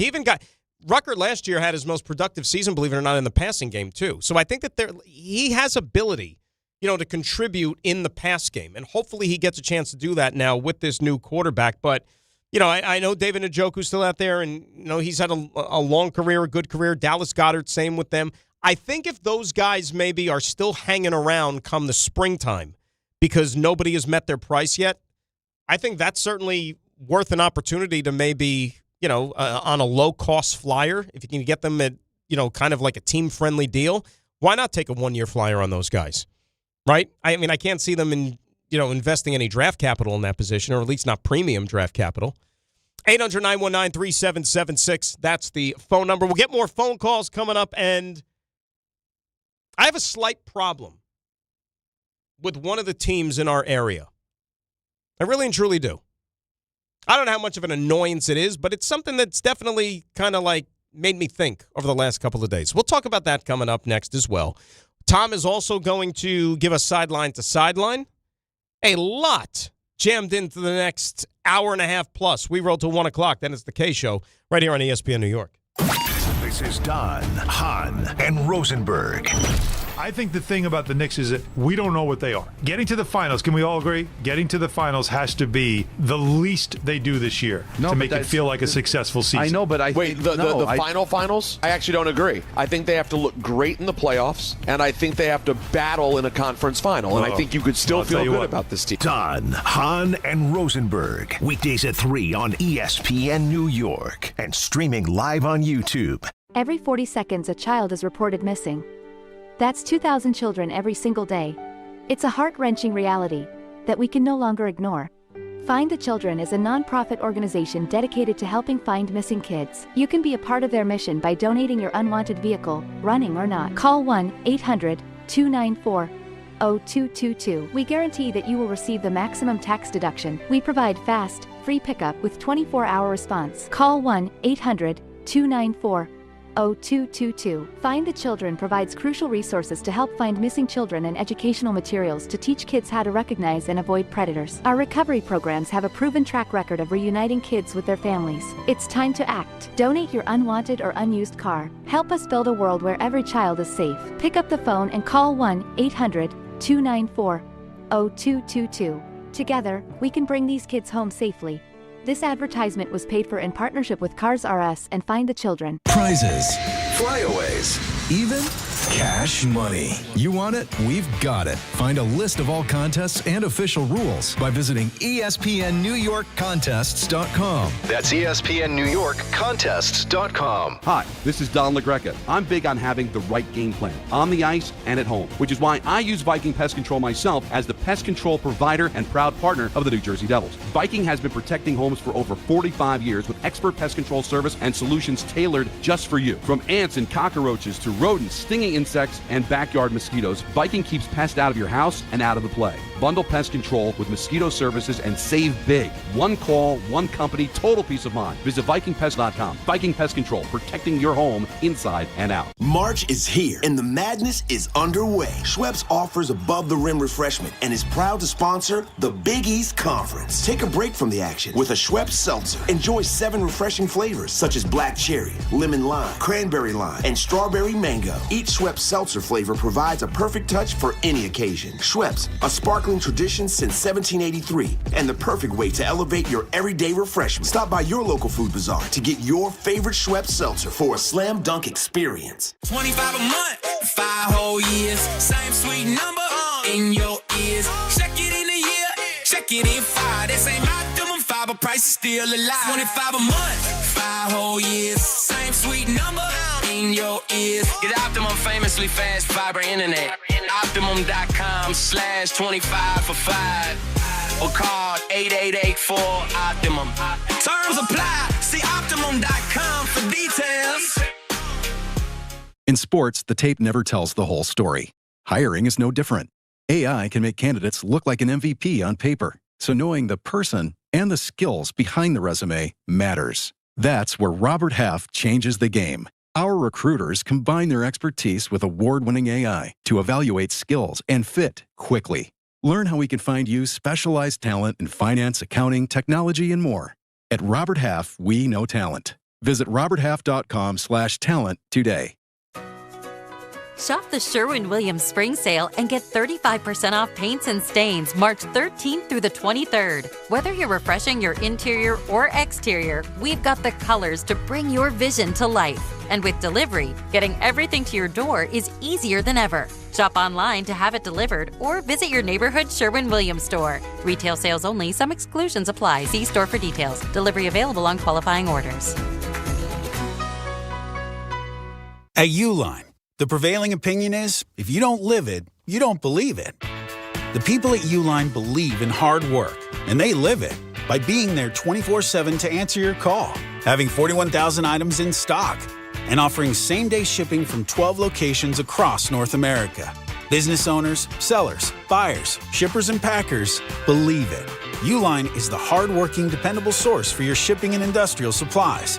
Visit uline.com.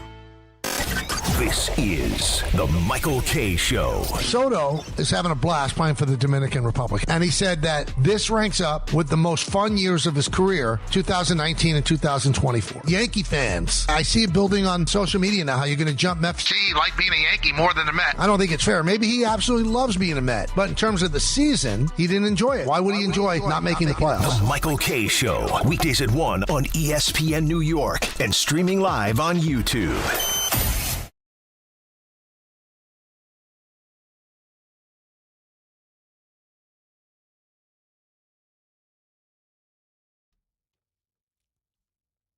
All right, it's game time.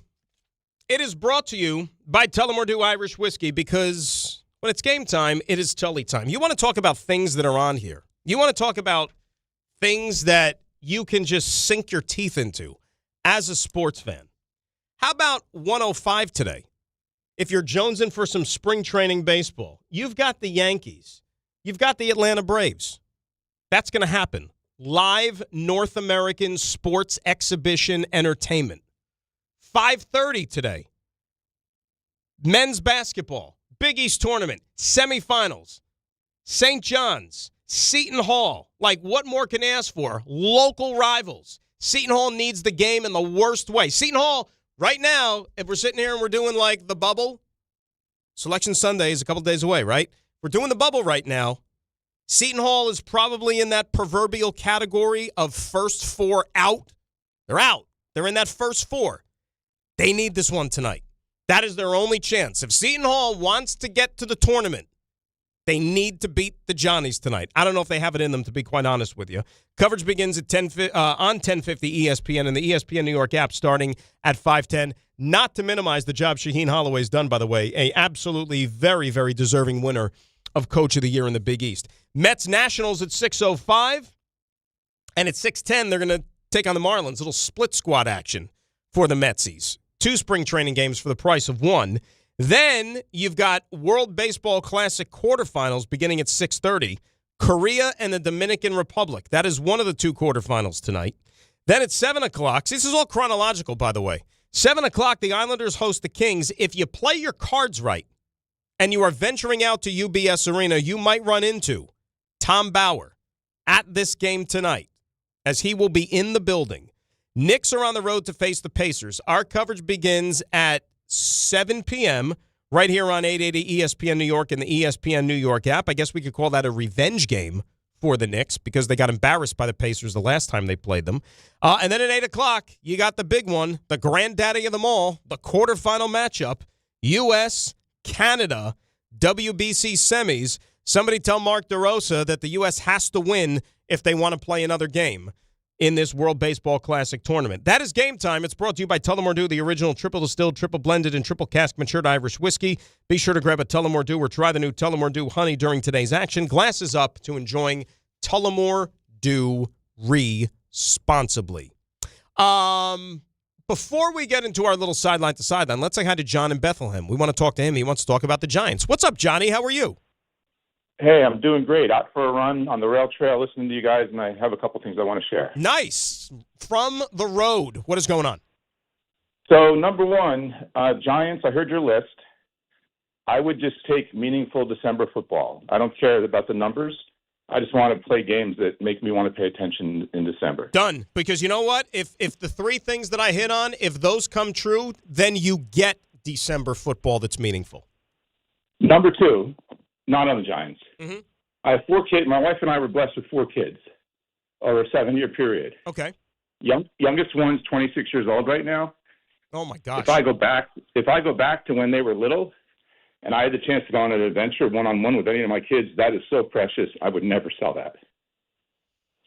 Where do you Bethlehem? Are you in where are you in Pennsylvania? Is that Bethlehem, Pennsylvania? Yes, Bethlehem, PA, correct. Okay, so let me. I'm trying to think geographically what the equivalent would be. Just past Newark Airport on 78 and go about another hour and 15 minutes. An hour and 15 minutes. All right, so let's say if I had, how about something in New York? If I had to, you had a kid's birthday party in New York City where you had to drive, let's say, an hour and a half, for example, on a day. Is that on the bucket list, the things you want to do? If you work hard all week and maybe, you only get like a day or so to just kind of veg out and do nothing, is that what you want to do on a Saturday? If it's a one-on-one adventure with my kid, absolutely. I would do anything. It's not a one-on-one adventure. You're not going into the woods or anything like that. There's going to be a lot of other kids there and a lot of other parents and a lot of other everything. Yeah, but just the whole journey is an adventure. You make it an adventure. I would that time is just so precious. If I was RJ, there's no way I would get out of it. All right. Now look, I mean, truth be told, John, let's face it. I mean, RJ's going to have to do this. He's not going to entrust his kid with Tom Bauer. We know that that's not going to happen. So RJ's going to do it. But we were having some fun with it. All right, so there you go. John, thanks for the phone call. Get back to us. I got another Giants thing if you'll take it. Yeah, go ahead. I'd love to see them draft Jeremiah Love with that pick. I see them building a 49ers-like team right now. They got the quarterback. They got the fullback. They got the tight end. I see Jeremiah Love being Christian McCaffrey. I think he's a chess piece, and he wouldn't be the best player on the team like Saquon was. He would just be one of a bunch of them. I think that would be an amazing pick. So you don't have any kind of, repercussions from taking a running back too high with the second pick. You would have no problem doing it at 5. When they took Saquon, it was Saquon's team. He was the best player on that team. Definitely the best player on the offense, but probably the best player on the team.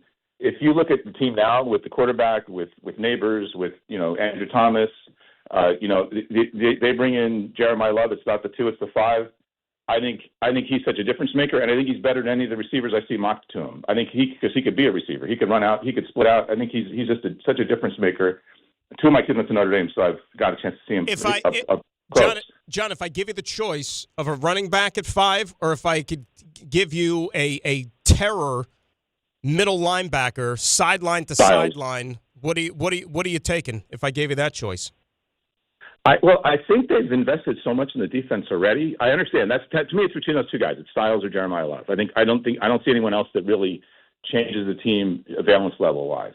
But I just look at their offense and I think, man, if I had a chance to coach Jeremiah Love in the NFL, what he could do with the other pieces they now have. Now they got the fullback. Now they got the tight end. It's hard to look at them and not say they'll go out like the Niners. That's what I'm saying. Yeah, I mean, look, if you're going to tell me both of those guys are going to have great careers, I think we could go either way, and you can't go wrong, but I thank you for the phone call, John. The problem is with the running back, because we've been conditioned to believe now that running backs are not as important as they used to be, right? I mean, look, I don't have to tell you. It's not, I mean, look at the price points.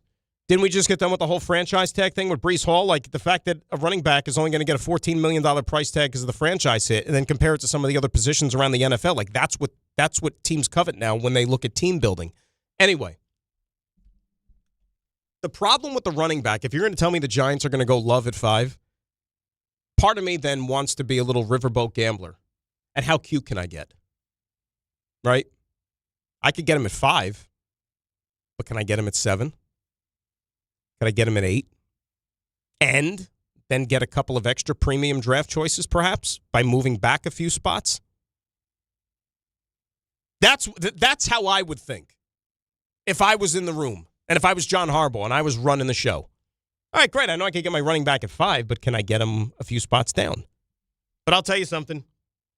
I think Giants, and it's not Super Bowl or bust Giants, but, when you think about Giant football, the history, the tradition, defense, physicality, linebackers, think of how many legends they've had. Even though you paid Tremaine Edmonds, that's great. There's still room for another middle linebacker.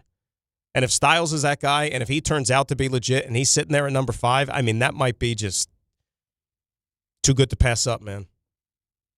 And already John Harbaugh has told you how he feels about stopping the run, how important that is.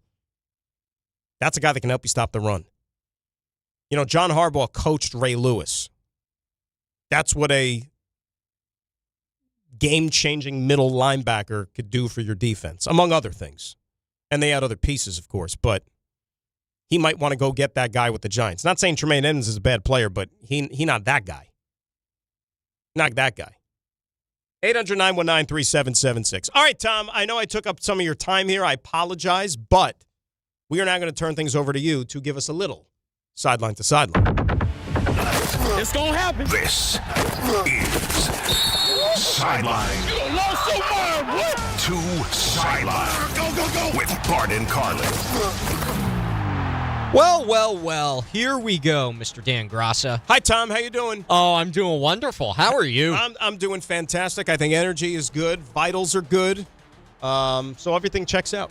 Well, you know what? I'm happy to hear that. And I'm also happy to report that Kyler Murray is now a Minnesota Viking. A one-year deal for him. So am I, actually.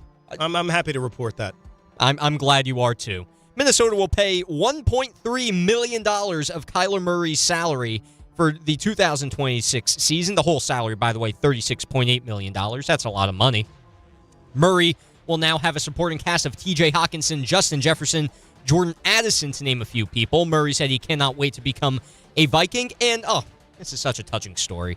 He played for a team named the Vikings in his youth football days. He said he grew up a, quote, genuine fan of the Vikings as a result, and he even said he cried real tears when Brett Favre threw an interception in the fourth quarter of the 2009 NFC Championship game. What a homecoming for Kyler Murray, even though it's technically not a homecoming. Brett Favre that day in that championship game took one of the 3 biggest beatings I've ever seen a quarterback take in a single football game. Was that the Bounty Gate year? That was the Bounty Gate year. He got absolutely murdered in that game, and that was a horrible interception. I mean, that was, unfortunately, Favre being Favre. Here's the problem, though, with the whole Viking situation. I mean, that's great, and everything that Kyler Murray is saying, warm and fuzzy and nostalgic and all that stuff. Any mention of what they're going to do with J.J. McCarthy? There is no mention yet because, You know what? They're going to be in the same quarterback room. There might be maybe a little tension there or maybe even a little competition or two. So the fact that they signed Kyler Murray, now granted, it's only for $1 million, and it's for that kind of money, that's fine, right? The price point is too good. Are we starting to at least get a little bit further down the road that maybe J.J. McCarthy is not the answer? I think that's the implication that Kevin O'Connell's going for here. I mean, like, how many more examples do we need, right? Sam Darnold's in Disneyland with the freaking trophy. They let him walk out the door. Now you're bringing in Kyler Murray of all people. Like, I mean, how many more signs do you need that maybe you missed up with J.J. McCarthy? Think they let him go on the Matterhorn with the Super Bowl trophy? Oh, yeah, absolutely, yeah. Yeah, I mean, it's the Lombardi. You got it.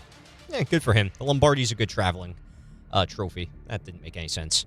At any rate, the New York Giants have a new wide receiver. Hip, hip, hooray. His name is Calvin Austin III, and he is signing for a deal up to about $4 million with the New York Football Giants. And Jordan Renan, I don't know if this was sarcasm. I think this was just genuine reporting, but I see some sarcasm in this. He said he spoke to multiple sources who thought Calvin Austin could be a really good value signing. That's not the part where I find the irony. He then said the Giants' wide receiver room now looks like this: Malik Neighbors, Darius Slayton, Calvin Austin, Isaiah Hodgins, Gunnar Olszewski, blah, blah, blah, blah, blah, even Xavier Gibson. I think you can see the point of where I'm going with this. Is he really going to be a good value signing and raise the Giants' receiving room core? I have my doubts. I just want to say that.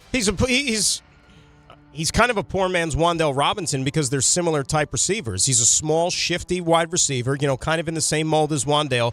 Ray Denahan, I mean, correct me if I'm wrong, didn't Calvin Austin find the end zone in Week 1 last year against the New York Jetropolitans?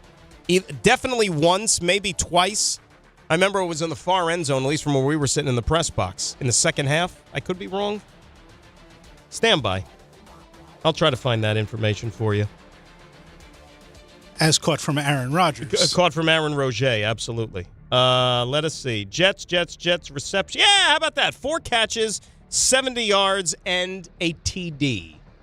So there you go. He's familiar with scoring touchdowns at MetLife Stadium already. What a guy. Yeah. I think it was almost one of the... I have to go back and... I think it was, like I said, it was in either the third or the fourth quarter. It was almost like a wheel route type play. They had him lined up in the backfield maybe, and then he caught Sherwood on a mismatch, and then he lofted one to him, and he was pretty open in the end zone, I think. But the memory's a little hazy when you go 3-14, Yeah, it's okay. It's Calvin Austin after all. We're not... He's not a world changer. No offense. Watch him catch the most important pass in Giants history this year. That'd be great. If he does that, I'll go out on the record right now and say I will get his jersey next season. He makes David Tyree's catch seem ordinary. He's going to do something that great in his Giants career. I would love to see that. You know who's trying to do something great for the world right now? Mark DeRosa. Yes, but that's not where I was going here. No. That would be Bryce Huff, because he is going to be retiring from the NFL at the age of 20 season. Keep in mind he played 6 years. 6 years in the NFL, a few of which were with the New York Football Jets, as I alluded to an hour ago. Bryce Huff, he's starting a company called Neighborstone, which he says will build safety infrastructure to help reduce fire risk from lithium-ion batteries.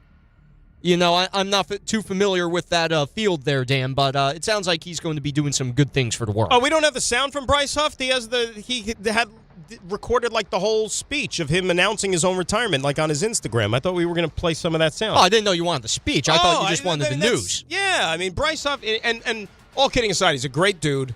Worked his you-know-what off. I know that the last couple of years, he didn't come close to matching that production on the field. There was a couple of things, but I was even saying to Ray before the show, I mean, Bryce Huff came into the league during the COVID season in 2020 when, that god-awful year for all of us.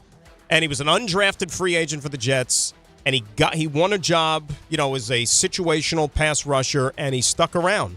And he ended up getting a double-digit sack season along the way, and he ended up making himself a lot of money. I said it then. You could go back and even, scrub the tapes, whatever, look for them. It wasn't the best scheme fit at all when he signed with Philadelphia, but they gave him the bag. And you know what? I would have done the same thing. You would have done the same thing. He took the money.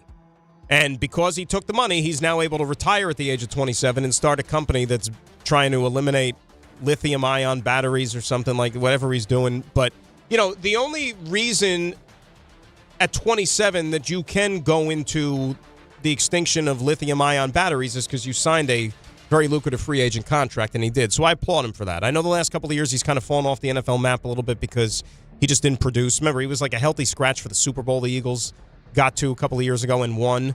And then he ended up in San Francisco last year under Saleh to kind of, hopefully get his career back going again. But he decided to, walk away. Think about what his options would have been. It would have either been play for the Tennessee Titans or rid the world of lithium-ion batteries.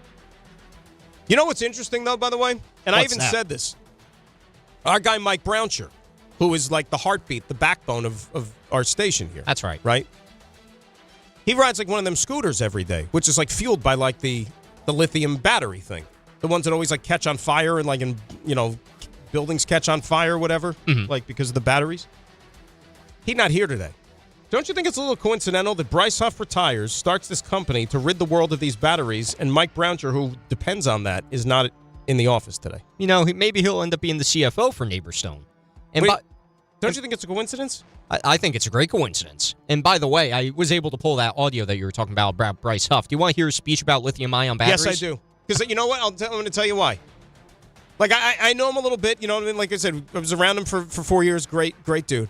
Not once did I know that he had a passion for lithium-ion batteries and this quest to rid the world of them. So, yeah, let's hear from him. All right, let's do it. Bryce Huff, go ahead. I'm building a company called Neighborstone. Lithium-ion batteries power the modern world, but they carry a fire risk that current suppression technology was never designed to solve. We're building safety infrastructure specifically for that problem. Proprietary suppression systems, advanced detection technology, and containment built for lithium-ion battery events. This mission will save lives and protect critical infrastructure as battery technology continues to scale. I can't ask the people who believe in this mission to go all in if I'm not willing to do the same. Football gave me everything, and now it's time for me to give everything to something new.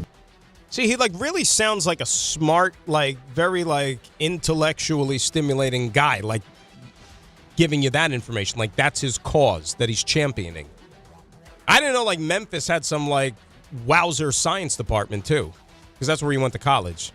I mean, if he went to MIT or something like that and he made the NFL by beating the odds, that'd be great. But that almost I think we should get on the horn with that for some sort of sponsorship opportunity here on the radio station.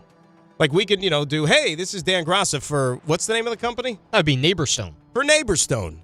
Have you ever thought about wanting to rid the world of lithium-ion batteries? Well, I have, and, so on and so forth. You can throw in a Mike Brownshire cut, too, of him riding his scooter. You get Bryce Huff to, go in on it a little bit?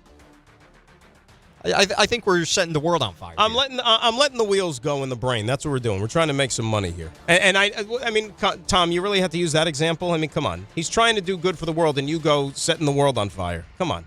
Yeah, He's trying to prevent that from happening. Yeah, Ray Deanahan looked at me with such disgust when I said that. Do you believe? Would you trust him with your kid at a pool party now? I mean, I can't believe I even threw that out there.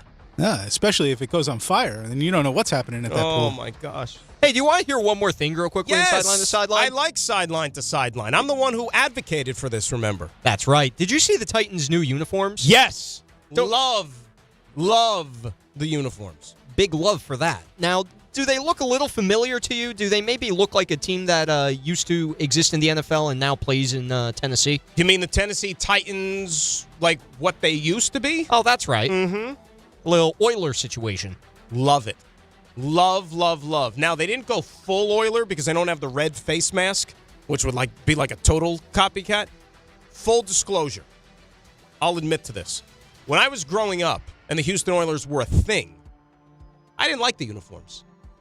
I didn't like the color scheme. I didn't think that they were tough for a football team. You know what I mean? I just didn't think those uniforms necessarily gave off a tough, you could be a tough football team with those colors or whatnot. Now, bring them back, fantastic. You're not a powder blue guy is what you're saying. Kind of, sort of, yeah. And I didn't love even when the red mask on the helmet, the oil rig thing on the, there was something that maybe because I'm very anti-indoor football team.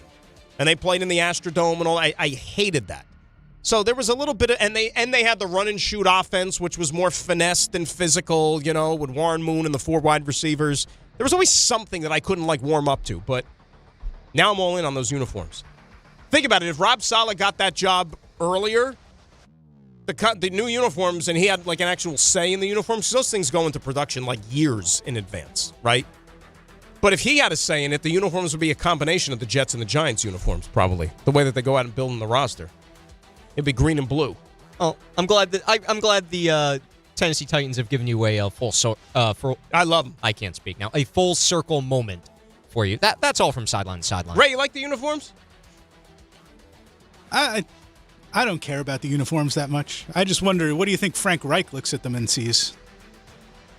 A comeback. Sees a comeback. We play the Titans this year? We do, right? It's a double last place situation, so definitely on the schedule. They have to, right? Jets 2026 opponents. Stand by. I think there's a Tennessee in there, right? Tennessee. Yeah. There is. It's an away game, too. Tennessee. Oh, baby. Visiting Rob Saleh. All right. 800-919-3776. I said one of the teams in this town have really made me scratch my head. I will air my grievance with them when we return. We roll to 1. Graca in for the guys on ESPN New York. Top-seeded St. John's faces Seton Hall at MSG in the Big East semifinals with a trip to the championship game on the line. Coverage begins today at 5:10 on 1050 ESPN and the ESPN New York app. Individuals and businesses with tax problems, listen carefully. Do you feel like you're losing control of your finances? If you owe over $10,000 in back taxes or have unfiled tax returns, we can help you take back control. The IRS is the largest and most aggressive collection agency in the world, and they can seize your bank accounts, garnish your paycheck, close your business, and file criminal charges. Take control of your tax problem now by calling the experts at U.S. Tax Shield and take advantage of the Fresh Start program and new laws that may allow us to negotiate a settlement for the lowest amount possible. Our team of tax attorneys and enrolled agents can stop collections and get you protected so you can take control of your financial future. U.S. Tax Shield offers a price protection guaranteed quote to get you protected today. U.S. Tax Shield is A+ rated with the Better Business Bureau, so call now. 800-687-5192. That's 800-687-5192. U.S. Tax Shield. 800-687-5192. FanDuel is giving all customers a profit boost every single day through March 15th. From now till that final 68 is revealed, you're getting daily profit boosts for a chance at boosted winnings on your college basketball bets. Trust me, this is one of the best months on the sports calendar, and you don't want to miss a single day. Build a same-game parlay for a shot at a bigger payout, or try live betting and jump in after tip-off. Best of all, with FanDuel, you get paid instantly when you win. Just visit FanDuel.com/local to get started. From now till that final 68 is revealed, you're getting daily profit boosts for a chance at boosted winnings on your college basketball bets. Must be 21 and older and physically present in New York. Often required. Bonus issued as non-withdrawable profit boost tokens. Restrictions do apply, including any token expiration and max wager amount. See terms at sportsbook.fanduel.com. For help with a gambling problem, call 1-877-8-HOPE-NY or text HOPE-NY at 467369. 25 a month, 5 whole years. Same sweet number in your ears. Check it in a year, check it in 5. This ain't optimum 5, but price is still alive. 25 a month, 5 whole years. Same sweet number in your ears. Get Optimum famously fast fiber internet. Optimum.com/25 for 5. Or call 8884-OPTIMUM. Terms apply. See Optimum.com for details.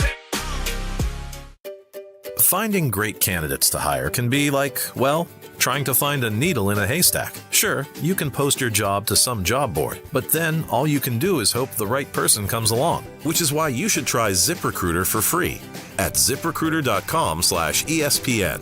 ZipRecruiter doesn't depend on candidates finding you. It finds them for you. Its powerful technology identifies people with the right experience and actively invites them to apply to your job. You get qualified candidates fast. So while other companies might deliver a lot of hay, ZipRecruiter finds you what you're looking for. The needle in the haystack. See why 4 out of 5 employers who post a job on ZipRecruiter get a quality candidate within the first day. ZipRecruiter, the smartest way to hire. And right now, you can try ZipRecruiter for free. That's right, free at ZipRecruiter.com/ESPN. That's ZipRecruiter.com/ESPN. ZipRecruiter.com/ESPN. ZipRecruiter. When I wake up The best mornings in the morning light, start with Wrangler. pull on my jeans and I feel alright. Jeans, jackets, and shirts that get your day started on the right foot. I pull my blue jeans on. I I pull my old blue jeans on. Good mornings make for better days. I pull my blue jeans on. I pull my old blue jeans on. Wrangler, for the ride of life. When you tell someone what team you cheer for, do they apologize? Does your first childhood memory involve crying on a Jumbotron? Then you may be a fan of a BST or bad sports team. Luckily, when you bundle your home and auto insurance with Progressive, you're protected from things like fire damage caused by violently unplugging the TV. Or an accidental overhand left to the drywall. Visit Progressive.com today. Progressive Casualty Insurance Company, affiliates, and other insurers. Covered subject to policy terms. Not available in all states or situations. Join ESPN New York for a huge rivalry night at the Calandras Italian Village in Caldwell, New Jersey. Play-by-play voice of the Devils, Don LaGreca. What a pitchfork in this one! And the Don, Hahn, and Rosenberg Show are taking over for a special live broadcast and Devils versus Rangers watch party on Wednesday, March 18th. Join the guys starting at 3 p.m. for a special happy hour and broadcast. Then stick around for the 7 p.m. puck drop with big screens, great food, and the best fans in hockey all under one roof. Reservations are recommended. Brought to you by Calandras Italian Village.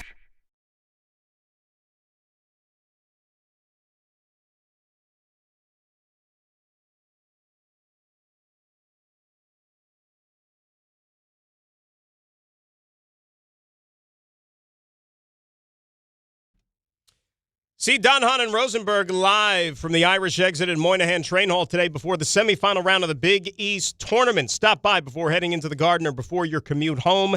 DH&R live from the Irish Exit at Moynihan Train Hall today starting at 3. Just steps away from MSG and Penn Station. It's brought to you by Schweppes, above the rim refreshment.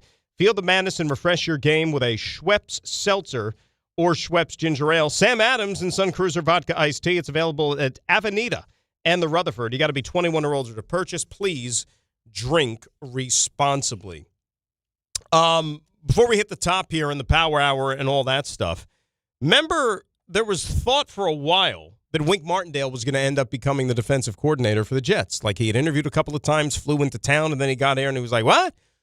And Aaron Glenn let him know that I'm going to call the plays. And we kind of been over this whole thing as to how it all transpired. And any coordinator, I mean, like we just talked about the backup quarterbacks and how much a good backup quarterback is going to cost you. Any coordinator nowadays with a reputation is going to have a price tag of about probably like $4 or $5 million.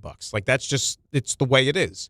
And when you're having to shuffle through as many coaches that the Jets have had to the last couple of years, it makes perfect sense as to why you have a head coach who has this in his background and he's going to be the one calling the defensive signals, because what's the point of paying somebody? Think about it. Aaron Glenn hired a whole new coaching staff last year, fired half of them, which means you still got to pay off all those guys, pay the new guys that you're hiring in. Ultimately, there comes a point where you say enough is enough. So I totally get it. But anyway, Wink Martindale was on Pat Leonard, our good buddy Pat Leonard, who covers the Giants, his podcast. It's called Talking Ball with Pat Leonard. So how close were you to being the Jet defensive coordinator? I think it was close. I think that, first of all, I've always respected and I like Aaron Glenn. I mean, he's a good dude. We think there are a lot of similar things defensively. But I think it was one of those, just to be honest with you, I think it was one of those decisions that was out of his hands, and we'll just leave it at that. But that's okay.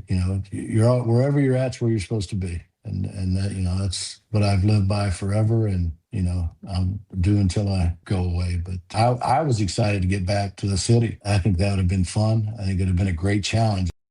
I mean, you could leave what you want where you want. I mean, but I think a lot of people know, and I just told you exactly what went down. And I don't think there's any fault in it, to be quite honest with you.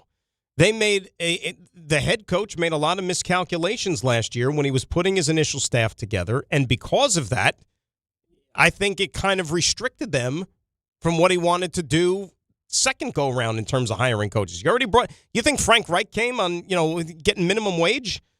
You think they're paying Frank Reich, $12 an hour to run the offense? Like, he's making a nice chunk of change, along with a lot of these other coaches. So you have a guy who was a defensive coordinator. He's going to be the head coach, and he's going to call the defensive signals. It happens in and around the NFL. All right, 2 hours down, one more to play with. When we come back, I'll tell you something that's really bothering me about one of the teams in town. Plus, we'll get into the Knicks. They're back at it tonight here, and the rest of the NBA matters. Graca sitting in for the guys on this Friday. It's ESPN New York. If you've been injured on a construction site, then you need a lawyer who knows New York's unique labor laws. At the Parisman Firm, they have decades of experience handling construction accident cases and a proven track record of delivering huge results. Their team has already recovered nearly $1 billion for hardworking New Yorkers. From scaffold accidents to slip and falls and equipment failures, they've got your back. Call the Parisman Firm now at 718-WORKERS. That's right, 718-WORKERS, because your case is their cause. Get the justice you deserve today.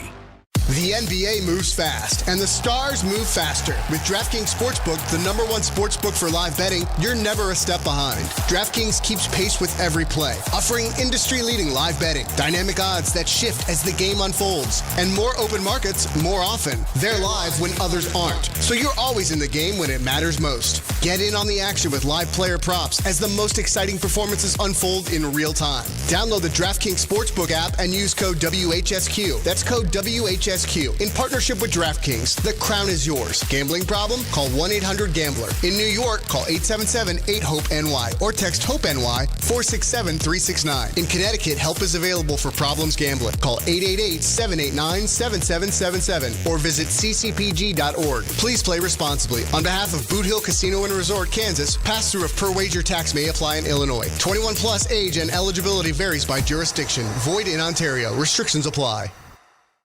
ESPN New York, now streaming live on YouTube. Subscribe today and watch the show. WHSQ and WCBS-FM HD2, New York. Hey, it's Michael K., and I love when I get to talk about my friends at PC Richard & Son. It's a local company, family-owned, and I trust them, and you should too. Right now, get tax season savings, up to 35% off select categories, plus save an additional 8.875% off hundreds of items throughout the store. And in-home delivery is free. Great savings, great service. It's what they do. Get tax season savings at PC Richard & Son today. Some exclusions apply. Free delivery on mattresses, $399 and up, excludes Manhattan. Hi, this is Don LaGreca. Just like the New Jersey Devils protect their home ice, Viking Pest Control protects your home. And I know because I use Viking at my own place. As the pest control provider and proud partner in the New Jersey Devils, Viking brings 45 years of trusted experience and expert service to keep ants, cockroaches, stinging insects, rodents, and even mosquitoes out of your zone. Their local team builds a personalized game plan that actually works. And when you bundle pest control and mosquito services, you score big savings. One call, one company, total peace of mind. Visit VikingPest.com, protecting your home inside and out. Okay, I have to tell you, I was just looking on eBay where I go for all kinds of things I love, and there it was. That hologram trading card. One of the rarest, the last one I needed for my set. Shiny like the designer handbag of my dreams. One of a kind. eBay had it, and now everyone's asking, ooh, where'd you get your windshield wipers? eBay has all the parts that fit my car. No more annoying. Just beautiful. Millions of finds, each with a story. eBay. Things people love. I'm Boomer Esiason. My mom died from cancer. She was only 37 years old. She didn't have life insurance, and that was devastating for my family. That's why having life insurance is so important to me. Ethos makes it fast and easy. Get a quote in seconds, apply in minutes, and get same-day coverage. You can get up to $3 million in coverage with no medical exam. Get your free quote at ethos.com/play. That's ethos.com/play. Paid spokesperson. Time spent on application may vary. Online health questions required.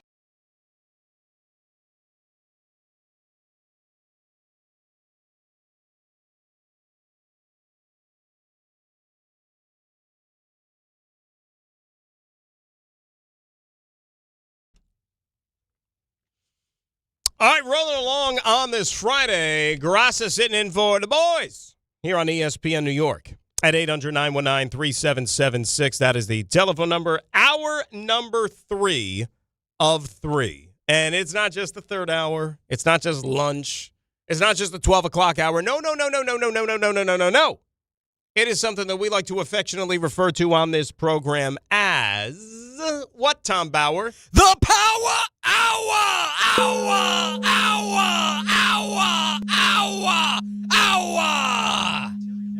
I think I doubled it from last time. Doubled the cringe. There was a lot of cringe. Now, Ray, I know you have that, right? Can we go back and see? Here's what I need to be like John Madden on the telestrator. I need to go back and I need to analyze it. Can we analyze it? Like, let me know when you get that, seriously, because like thinking back, hearing it once live, it seemed like you squeezed an extra hour out of there. Like it's almost like you came to a halt, got a second wind, and then snuck out another one at the end. Oh, that's exactly what happened. You did that. Okay, so I wasn't hearing things. I was shooting for 6 there. How many did you get? I think I got 6. I can't count. I'm still partial to your original one. Is that on the wall here or no? Yeah, it's there. Not the one that says heavy metal, is it? Oh, which one are you looking for? The one, like the infamous one from like a couple of weeks ago where it was just like so bad on so many fronts. Oh, yeah, that one. That one. Yeah, I mean, that's the only one. Yeah, give me a second to find it. Yeah, I mean, that should never come off the wall. Never. Because people that didn't hear it need to hear it any which chance they get. Oh, my gosh. I will say that the one you just did, though, was better than that one. But it's still, like I said, I think Ray looked at me and I was like, yeah, I think we're feeling the same exact thing on that front. That's like saying the Jets' offense will be better. I'll be honest. Well, first of all, that's a great shot by Ray there. Second of all, it looked like you were ducking for cover, like on camera when that was going on. I tried to. I tried to shield myself. Now, which one? Now, which are these two? Like, what are the differences here? Well, I think you should play them and find out. Okay. So this is, I'll play this one. And the first one that I'm going to play, is this the one from today?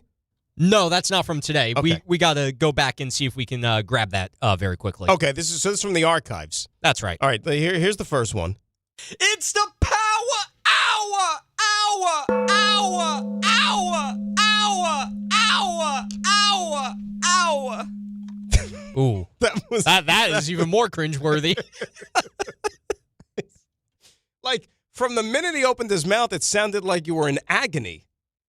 It almost sounded like you were, like singing or something, or trying to, like, belt out a tune. Because it was like, it's the Power Hour! Like, you were doing, like, one of those. It wasn't like you weren't, like, grunting or anything like that. I think Alan, back in the day, because I think that was back on the Bart and Hahn days, I think Alan, or maybe it was Bart, said that, like, I was either singing or, like, it's like I was smiling through it a little bit. Listen again. It's the Power Hour! Hour! Hour! Hour! Hour! Hour! Yeah. Hour! Yeah, that's not what you want there. That's not good. It's not what you want. All right, so here's another one. It's the Power Hour! Hour! Hour! Hour! I hate this already. I mean... Yeah, I gave up on that one. I don't know what... Because I believe Jacob or Bart the day before did a very smooth jazz version and that's of the what you Power were trying Hour, to do. and I was trying to go for that. Except I realized very quickly I was in no way going to be able to do that. Well, that one was almost like you didn't even try. Yeah, that's kind of what it sounds like. You didn't even try.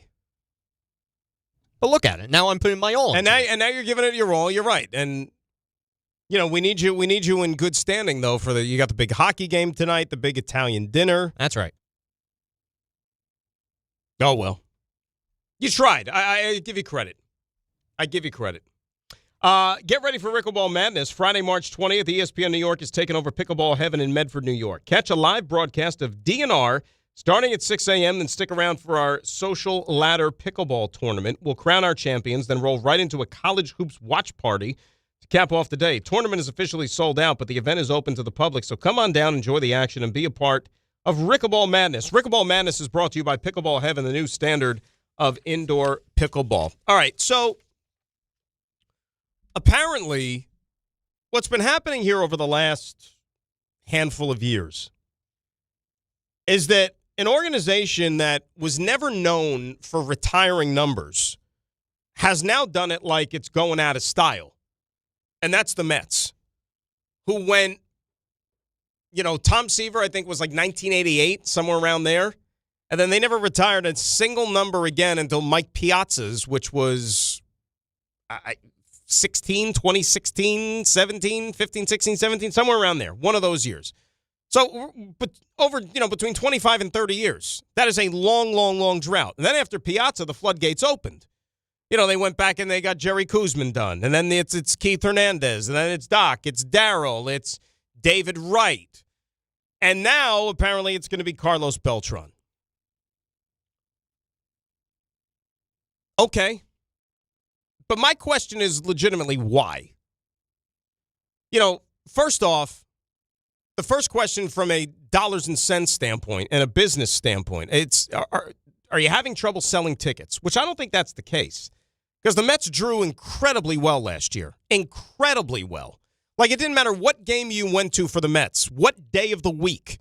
The place was mobbed every single night. Like, that's one thing. Like, the Met fans came out in droves last year.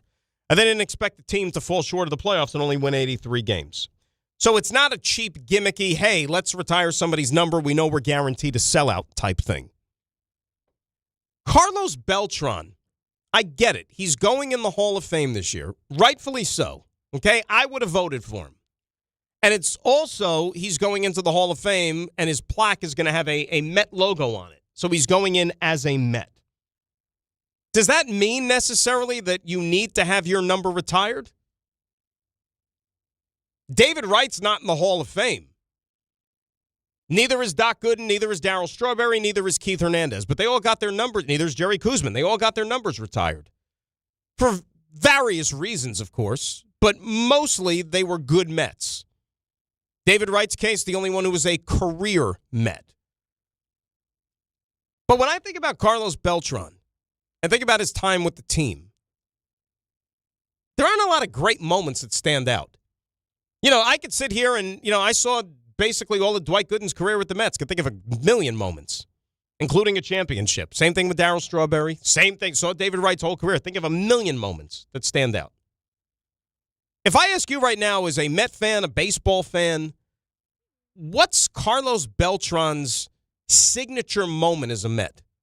Right, like everybody has a signature moment if you're a renowned player, one that's worthy of having their number retired. What is his signature moment as a Met? Can you think of one?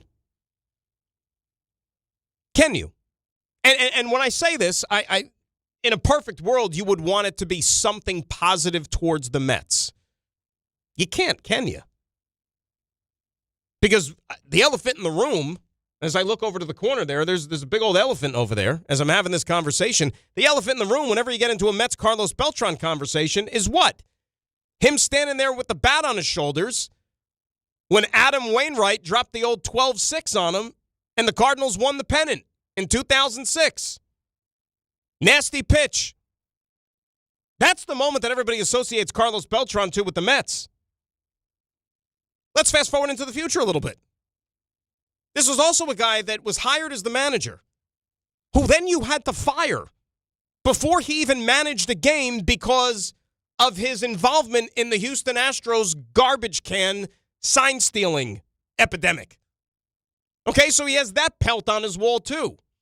All right, I'm not saying that he should be thrown in jail or banned from the Hall of Fame or anything like that. I just don't know what is this rush to retire his number.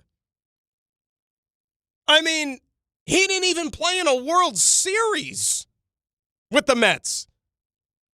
And that team in 2006, let's face it, the 06, 07, 08, those teams are remembered more for underachieving than anything else. 06, I don't think people remember how dominant that 06 team was, at least in the National League. Remember, in 06, the Detroit Tigers were like really, really good that year, like over on the American League side. And you thought for sure, they'll be in the World Series. Like they're really good.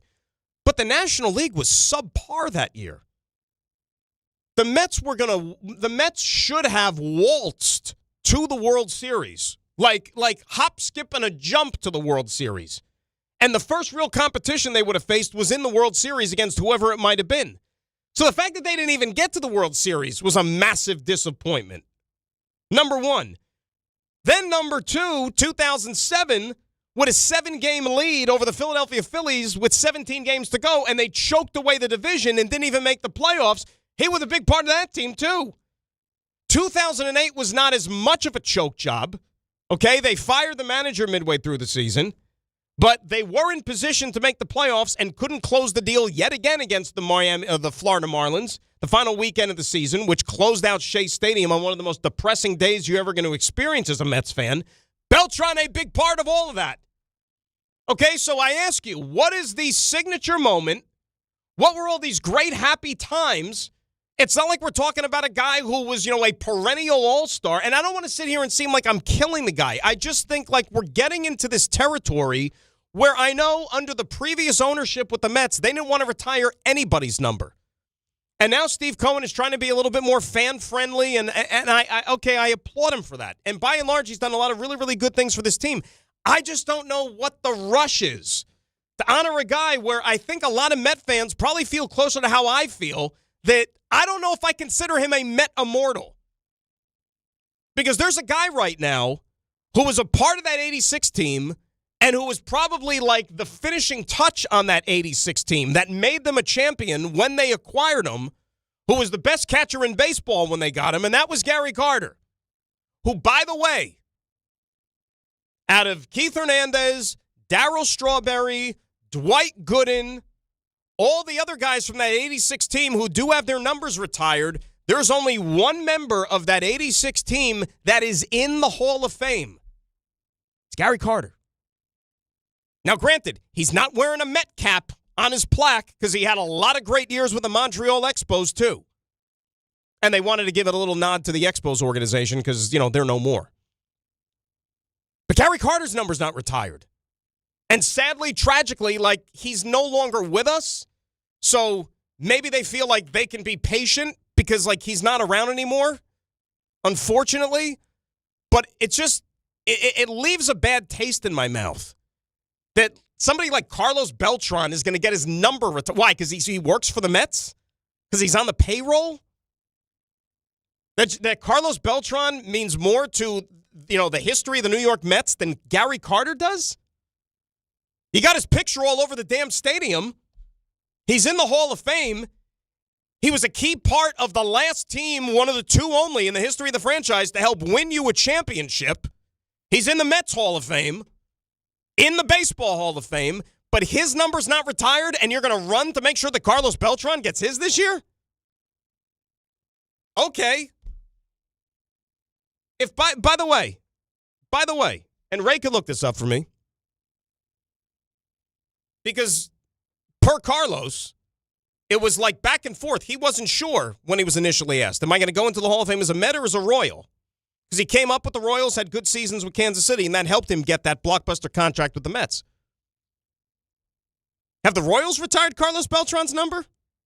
Or have they put a day on the calendar to retire Carlos Beltran's number in any way? Is there a huge rush to do it? Because Kansas City probably could use the help to sell tickets more than the Mets need to.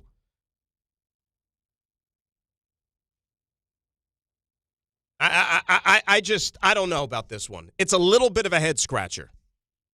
When the day happens, whatever, I don't know if I'll be in the ballpark or not, but, watch it on TV, whatever. Hey, congratulations. Good for him. But I just don't think it's like a slam dunk that needed to happen right away. Well, talking about the cap, because they've been asking me which cap I'm going to wear, but I have saying that I haven't gone through the process yet on what are going to be my options based on, numbers and the things that I have accomplished in the game of baseball. That's a decision that I would love to sit down with my wife, Jessica, my kids, and have a dynamic on, which hat I should wear going into the Hall of Fame. So as soon as I finish the whole process here in Cooperstown, you guys will find out which hat I will wear. Yeah, that was the day after he got elected or whatever. And since then, it's come out that he's going in as a Met, which is fine. It's a plaque. I have the Royals official retired numbers. Mm-hmm.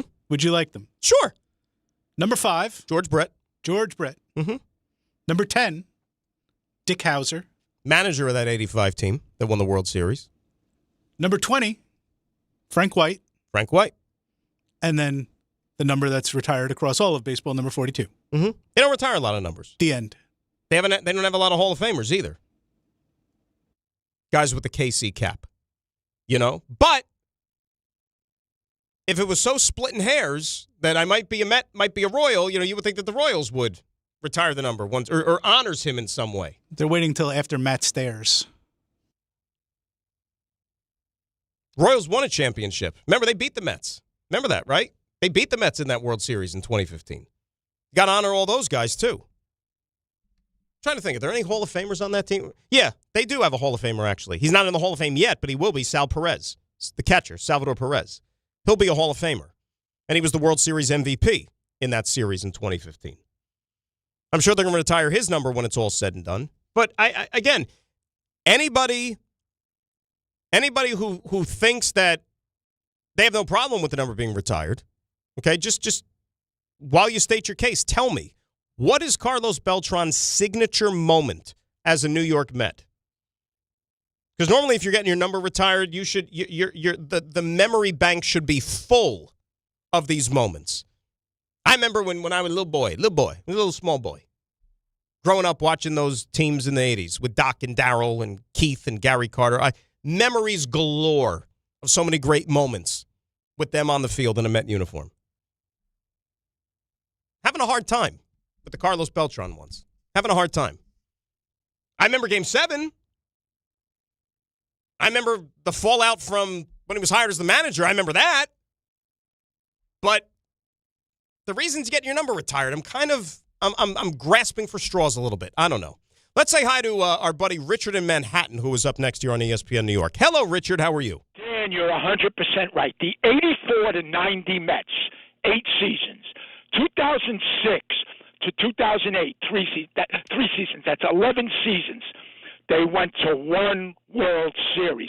All those guys are overrated. I'd be ashamed if I was on the 86 team going around bragging. They were the best team in baseball for 4 or 5 years. 2006, let me give you a name. Rusty Staub was a better Met than Carlos Beltran. Cleon Jones was a better Met than Carlos Beltran. I mean, it's ridiculous who they put in the to be honest, Mel Stottlemyre was a better Yankee than C.C. Sabathia. You can look it up. Ralph Terry, who won the last game of Game 7, 62, was a better pitcher for the Yankees than C.C. Sabathia. Now, he's around now. I'm not talking. I mean, it's like saying if the New York Giants retired Fran Tarkington's number. He was a good Giant. He wasn't a great Giant. They didn't do much with him, but he was a great ball player. You got to separate who was great for your team and who was a great. Beltran is a Hall of Famer. I believe that Rusty Staub should be a Hall of Famer also, but that's beside the point. Rusty Staub was a better Met than Carlos Beltran. They went to one World Series with Rusty Staub. And you're 100% right. All these guys' numbers that they retired, especially the middle 80s, they were the best team in baseball. All they had to worry about were the Cardinals and a little later on the Dodgers, and they still could only get to one World Series. Well, and they were lucky to win that World Series if the ball didn't go through. And they walk around like they're glorified. There is nothing glorious about those two teams, 2006. Big choke artists. So, it's funny how people act, and they are nothing to me, but you want to call front runners? Yeah, it's nice. It brings back some memories, but they're nothing to be looked at because those 11 years, those Met teams should have did a lot better than one World Series appearance. Dan, I am 100% in agreement with you. 100%. Yeah, Rich, I mean, it's a simple, and thanks a lot for the phone call. Again, the other thing about Beltran, too, and as I said, as a baseball player, he should be in the Hall of Fame. I would have voted him in as a first ballot guy. Based on his on-the-field performance, to me, he was a first-ballot Hall of Famer.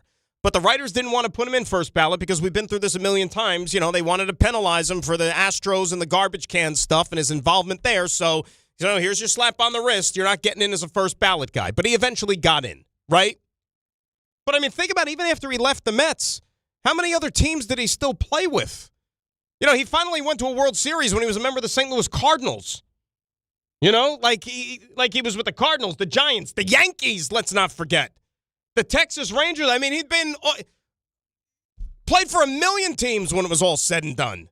And as Richard said, I mean, guys, his best years as a Met, those teams were known for underachieving. You want to use the choke word? Be my guest. I don't know what else you would call 2007. With a 7-game lead with 17 to go, that's pretty damn hard to do. And that 2006 team, to me, they underachieved, despite the fact they won the division. They should have waltzed to the World Series. They were the best team in the National League that year by far, hands down. Leighton is calling from Queens, up next here on ESPN New York. Leighton, how you doing? Hey, Dan. Good afternoon. I'm good. How you doing, man? Good, bud. How are you? I'm good. Listen, I'm a diehard Mets fan. I've been a Mets fan since '75. To put that out there. And I love Carlos. I really do. I'm a big fan of Carlos, right? So I'm not stressing about the number thing about his number, but I have a bigger question. Yeah. Davey Johnson. Why is Davey's number not retired? I think he's had a bigger impact for the Mets overall than Carlos. So can we go there with that if you don't mind? Well, I mean, sure, we could go there. And the answer is that let's put it this way. Davey was not the most warm and friendly and personable guy. Yeah. I'm telling you exactly what it is. I mean, think about this. Davey, if I'm not mistaken, they didn't even put Davey into the Mets Hall of Fame until right around when Citi Field opened in like 2009, 2010. Like, and look, you can make an argument, Leighton, that Davey Johnson's resume, he almost deserves Baseball Hall of Fame consideration. Like, he was very underrated as a manager. Yes, he was. And he was a good ball player, too. He was a power-hitting second baseman. Like, he was a good ball player as well. You add up his life in baseball, he almost deserves to be in Cooperstown. But as far as, like, his relationship with the Mets, he had a falling out. Remember, they made him walk the plank when that 80s team, when that run kind of, started to die out a little bit, and they made him the fall guy, didn't get along with Cashin. And then Davey kind of, he kept managing. He managed other teams. He went to Cincinnati, managed the Dodgers, managed Baltimore, all that stuff. And he kind of had a falling out with the organization for a long time. And then they kind of, mended the fences. They put him in the Mets Hall of Fame. But if I'm not mistaken, when they did kind of like the one of those reunion things or whatever, like Davey didn't come. You know what I mean? Like, and I think that he might not have been on good terms with the franchise, unfortunately, before he passed. Okay, I can go with that. But listen, Dan, it was just a thought, and I had that thought yesterday. So I said, let me call in and have that conversation. Listen, Dan, greatly appreciate it. Wonderful job, man. Keep doing what you do. Leighton, appreciate you. Get back to us, all right? I mean, look, say what you want. And I know it's not exactly – they're not an organization that's, flooded with championships. They have two. There's two gentlemen who managed the Mets to World Series championships, and Davey Johnson is one of them. And it's indisputable. Davey Johnson oversaw the Mets' most successful period, and like you heard Richard just say, the most successful period of baseball in the history of the Mets franchise, Davey Johnson was the manager for. 1984 through 1989, you can look it up, I think, if I'm not mistaken. That 6-year period, the Mets had the best record in baseball for those 6 years. They only had the one championship to show for it, though. But remember, that was pre-wild card. If you had a wild card back in those years, they probably find their way to another World Series. Probably do. 800-919-3776. More of your calls. We roll on. We'll get into the Knicks a little bit later on this hour as well before handing it over to Michael at 1 o'clock here on ESPN New York. Top-seeded St. John's faces Seton Hall at MSG in the Big East semifinals with a trip to the championship game on the line. Coverage begins today at 5:10 on 1050 ESPN and the ESPN New York app. Individuals and businesses with tax problems, listen carefully. Do you feel like you're losing control of your finances? If you owe over $10,000 in back taxes or have unfiled tax returns, we can help you take back control. The IRS is the largest and most aggressive collection agency in the world, and they can seize your bank accounts, garnish your paycheck, close your business, and file criminal charges. Take control of your tax problem now by calling the experts at U.S. Tax Shield and take advantage of the Fresh Start program and new laws that may allow us to negotiate a settlement for the lowest amount possible. Our team of tax attorneys and enrolled agents can stop collections and get you protected so you can take control of your financial future. U.S. Tax Shield offers a price protection guaranteed quote to get you protected today. U.S. Tax Shield is A+ rated with the Better Business Bureau, so call now. 800-687-5192. That's 800-687-5192. U.S. Tax Shield. 800-687-5192. Discover where your future can take you at SUNY Canton's Spring Open House on Saturday, April 25th. Explore exciting new programs like data science and analytics and cybersecurity, designed to prepare you for today's most in-demand careers. Tour campus, meet faculty, connect with current students, and sit down with financial aid representatives. Plus, attendees can enter for a chance to win a scholarship. For registration details and information about courtesy bus trips from New York, email admissions@canton.edu. SUNY Canton, your future starts here. March is here and the madness is underway. Schweppes offers above-the-rim refreshment and is proud to sponsor the Big East Conference. Take a break from the action with a Schweppes Seltzer. Enjoy 7 refreshing flavors such as black cherry, lemon lime, cranberry lime, and strawberry mango. Each Schweppes Seltzer flavor provides a perfect touch for any occasion. Schweppes, a sparkling tradition since 1783 and the perfect way to elevate your everyday refreshment. Stop by your local food bazaar to get your favorite Schweppes Seltzer for a slam dunk experience. This is Don, Hahn, and Rosenberg. I think the thing about the Knicks is that we don't know what they are. Getting to the finals, can we all agree? Getting to the finals has to be the least they do this year to make it feel like a successful season. I know, but the finals, I actually don't agree. I think they have to look great in the playoffs, and I think they have to battle in a conference final, and I think you could still feel good about this team. Don, Hahn, and Rosenberg. Weekdays at 3 on ESPN New York and streaming live on YouTube. 25 a month, 5 whole years, same sweet number in your ears. Check it in a year, check it in 5. This ain't optimum 5, but price is still alive. 25 a month, 5 whole years, same sweet number in your ears. Get Optimum famously fast fiber internet. Optimum.com/25 for 5. Or call 8884-OPTIMUM. Terms apply. See Optimum.com for details. Hi, this is Don LaGreca. I'm big on having the right game plan on the ice and at home, which is why I use Viking Pest Control myself as the pest control provider and proud partner of the New Jersey Devils. Viking has been protecting homes for over 45 years with expert pest control service and solutions tailored just for you. From ants and cockroaches to rodents, stinging insects, and backyard mosquitoes, Viking keeps pests out of your house and out of the play. Bundle pest control with mosquito services and save big. One call, one company, total peace of mind. Visit VikingPest.com. Viking Pest Control, protecting your home inside and out. Harry Douglas here to tell you about Confetti Craze 5-Hour Energy. It tastes just like the best birthday cake ever. Vanilla, buttery, frosting vibes. It's basically a party in a bottle. Confetti Craze makes it easy to turn any day into a party with its delicious birthday cake flavor and big birthday energy. And here's the best part. All cake, no sugar. I bring these tiny bottles everywhere to cakeify my day with tasty caffeine boosts. The Funfetti flavor is back on 5hourenergy.com or on Amazon. Crack open a Confetti Craze 5-Hour Energy shot today. Adam Schefter here. It's tournament time, when only the most talented teams survive in advance. And whether you're cutting down the nets or cutting through resumes, one thing's clear. The best teams are built with the best people. If you're hiring, you need ZipRecruiter. Their smart matching technology finds qualified candidates fast. You can add screening questions to get the right applicants and even filter to see who's recently active. Score the best for your team with ZipRecruiter. Try it for free at ZipRecruiter.com/sports. That's ZipRecruiter.com/sports.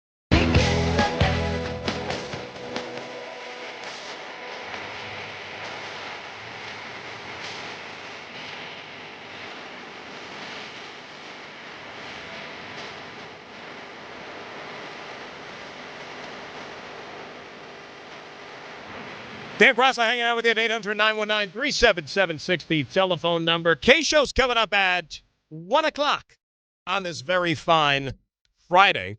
800-919-3776. Let's go back to the phone. Say hi to Jose in Puerto Rico up next here on ESPN New York. Hello, Jose. How are you? Hi.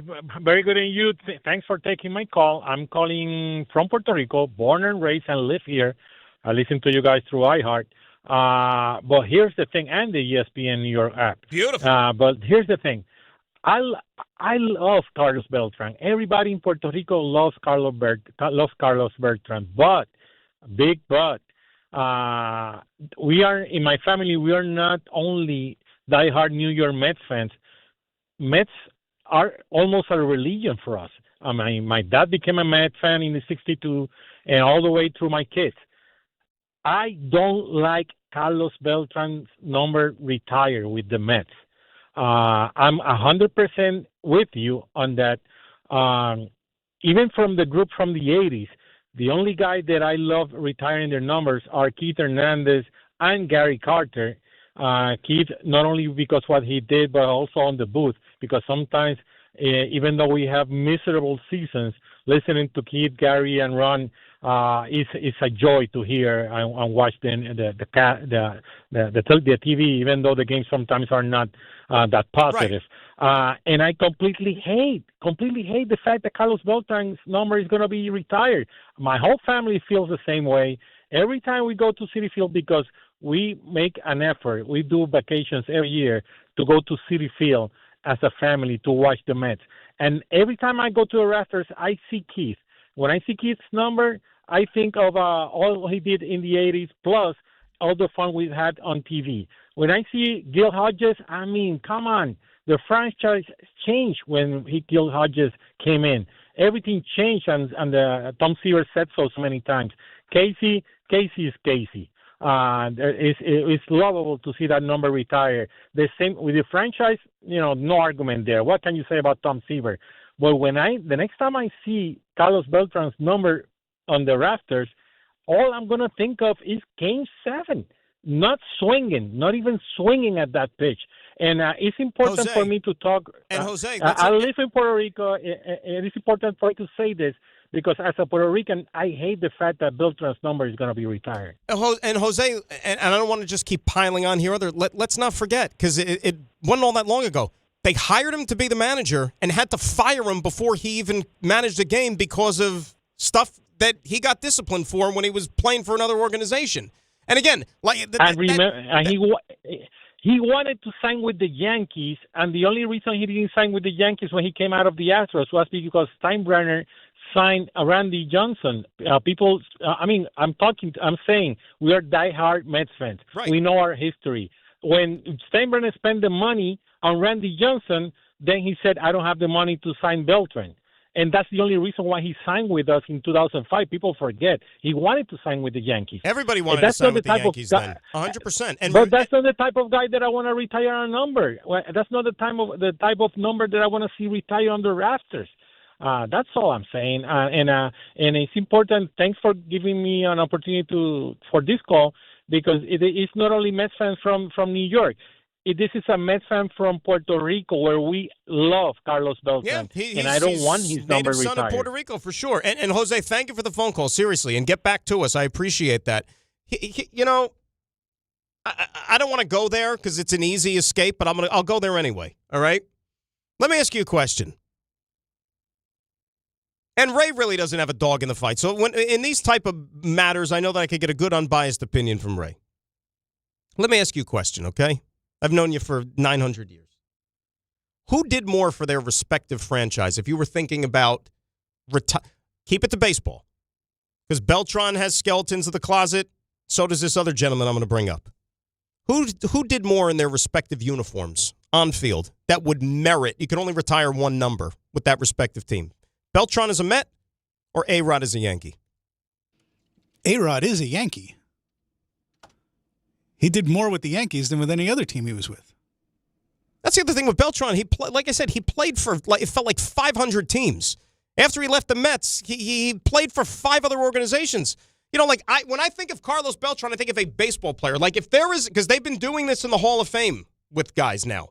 So, who the hell was it? Was it Maddox who went in without a logo on his hat? Because Maddox could, I think it might have been Maddox, but one of these guys, like in recent years, went in without a logo on their helmet because they were torn between 2 organizations. Was it Roy Halladay should have went as a Blue Jay? But did he go in as a Philly or with nobody? I believe he went in with nobody, and that was the family's decision after his passing. Then he was one, but there's been multiple, I think, in the last, 10 years. But, Beltran should be that guy. Because I don't think of him, exclusively as a Met. You can make a case he could go in as Kansas City, but so I don't think it's definitive. In the Hall of Fame, he should just go in as a baseball player. He's a Hall of Fame baseball player, but I don't think of him as a Met. And Jose that just called from Puerto Rico, he's telling it exactly like it is. When you think retired number, all of these great moments that the player had in your uniform should come flooding back to your mind. I really am having a hard time thinking, what, he had a walk-off home run once or whatever it was? Great. Okay, who hasn't done that? I could think of, basically career minor leaguers who came up and hit a walk-off home run. That shouldn't be it. Unfortunately, when you think about the Mets and you think about Carlos Beltran's Mets, it's more disappointment than anything else and failing to live up to expectations. Now, what he said about 2005, great. If you remember that offseason, and remember, Mets were owned still by the Wilpons, all right? And they were not, and that was in an era when the Yankees were spending huge dollars, right? The Yankees, they were like an ATM machine. And every big free agent, every big player, it was, let's go to the Yankees, want to go to the Yankees. Remember when everybody was projecting? Because that previous fall, Beltran was with the Astros, Kansas City, because they knew they couldn't sign him. They traded him to Houston. He had that unbelievable run with the Astros. Think about that. He played in a freaking World Series with the Astros. Not with the Mets. And he earned himself that huge contract. And I'm shocked that the Mets ponied up the money to sign him. And I'll give him credit because it was Beltran, it was Pedro Martinez. When Omar Minaya was the GM, he got those two guys to sign on the dotted line. That changed the culture of the Mets going into 2005. Those two guys, that kind of set the course. Wright and Reyes were young pups that they just brought up through the system, homegrown Mets, signed the big players here, from in free agency. The next year, they made the deal to get Carlos Delgado in there in 2006, and then they were off to the races.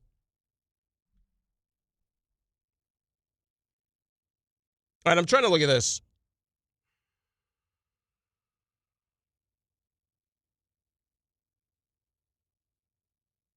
Only a 6.8 WAR for Rusty? Really? Yeah, he wasn't big in the WAR. Well, because he was mostly, and then the DHing and all that other stuff that you factor in as well. That's right. Interesting. 800-919-3776 is the telephone number. Let's say hi to, if I could get this darn computer to work, Jimmy in Montclair, who's up next here on ESPN. Hello, Jimmy. Hey, Dan, how are you? What's up, bud? Not much. Hey, so I want to piggyback off what the last caller said. I'm a diehard Mets fan, and my biggest memory is him striking out against I forget what year it was. Game 7, 2006. 7, exactly. And he had a longer time with the Astros and whatnot. Now, if he would have picked any other team, like the Royals, the Astros, I'm sure they would have retired his number as well. But since he picked the Mets, that's the only reason it's getting retired. And can't wait to hear you in on the morning show this coming weekend. Oh, they blew my cover. How about that? Yeah, we'll be hanging out with the guys this week. So ball of laughs coming up. Thank you, Jimmy. I appreciate you. Yeah, I mean, I just like now. Look, I don't know if you guys know. I'll show you my true. Gary Carter was my guy growing up. Okay, my favorite player, got me into childhood memories, love of baseball. He's my favorite player. Okay, what'd you say, Ray? I said you were a kid. He was the kid. See that? I mean, come on. Like, think of how good you are. You know that. Had to be number 8 in every sport I played because Gary Carter. Okay, it is a travesty that his number is not retired. In an era now where you have ownership that is very, very fan-friendly, and I love Steve and Alex Cohen. Love them, okay? I think I wish they had owned the Mets my entire life, and I'm sure a lot of Met fans feel that way. But if you are in the process now, in the business of retiring everybody and their mother's number, it is a gross oversight that his number is not retired, okay? If you want to, and this is the 40th anniversary of that 86 championship, they're going to be rolling out a lot of ceremonies this year to honor that 86 team. They're going to have a reunion, I think, one day in August, bring as many guys back as possible. And you had a lot of great players, great personalities on that team. 3 guys' numbers retired already, 16, 17, and 18, okay? 1 guy on that team from the 86 champions is in the Hall of Fame. 1 guy, and his number's not retired. How is that possible? And he was an extremely popular Met. And he was a good soldier.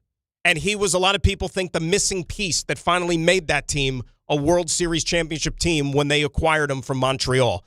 That was like the final missing piece. Keith came in 83. They traded for Gary Carter before 85. How is 8 not up there? And we're going to put Carlos Beltran. I mean, Jesus, I could give you more memories of Gary Carter as a Met. Gary Carter to walk-off home run his first home game as a Met against the St. Louis Cardinals. Okay? There's one. I mean, the 86 season alone, I could give you how many freaking memories of big moments he had that year. How about getting the hit in Game 6 of the 86 World Series when they were down to their last out, starting that rally, base it to left field? I mean, like I said, just small. I'm having a hard time of giving you that with even Carlos Beltran. And this guy, you're going to put him and his number up there before number 8? Come on, Mets, do the right thing. 800-919-3776. We come back, finish it out on the phones. Graca sitting in with you on this Friday on ESPN New York. Top-seeded St. John's faces Seton Hall at MSG in the Big East semifinals with a trip to the championship game on the line. Coverage begins today at 5:10 on 1050 ESPN and the ESPN New York app. Right now, new FanDuel customers can get up to $300 back in bonus bets every day for 10 days if your bet loses. And here's how it works. Place a tournament bet using the token, and if it doesn't win, you'll get up to $300 back in bonus bets every single day for 10 straight days. That's 10 chances to play all tourney long, from game props and money lines to spreads, totals, futures, and so much more. You can even mix things up with same-game parlays for a shot at a bigger payout. However you want to fill out your bracket, FanDuel makes it easy to stay in the action day after day.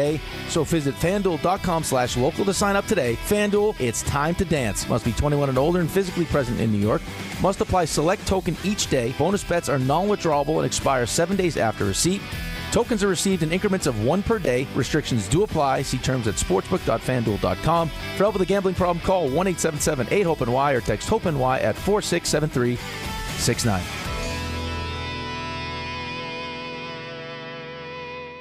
I know that hiring can be challenging. You sort through tons of resumes and you get too many so-so applicants. You're just waiting for someone to match your role perfectly. Well, now, there's a place where you can meet them fast. ZipRecruiter. Need to hire right away. Start your search for strong candidates. The right fit awaits. Build your team. Build it sooner. Meet your match on ZipRecruiter. Just head to ZipRecruiter.com/ESPN right now to try it for free, and you're on your way to meeting your match. 4 out of 5 employers who post on ZipRecruiter get a quality candidate within the first day. So try it now. Go to ZipRecruiter.com/ESPN. Once again, that's ZipRecruiter.com/ESPN. Meet your match on ZipRecruiter. Try it free. Do you owe $10,000 or more in credit card debt or personal loans? With credit card debt at all-time highs, Debt Relief Advocates is urgently notifying consumers of debt relief now being made available, designed to aid consumers with out-of-control credit card debt. Those who qualify and enroll for this relief program may only have to pay back a fraction of what they owe. This is not bankruptcy or a debt consolidation loan. This is a relief program that credit card companies would rather you not know about, as it could end your debt nightmare and save you lots of money. Consumers owing at least $10,000 in credit card debt or personal loans can now take advantage of this debt relief as the cost of living skyrockets. For free information and to learn what debt reduction you may qualify for, simply go online and visit DRA.com or call 800-433-8909. 800-433-8909. Again, that's 800-433-8909.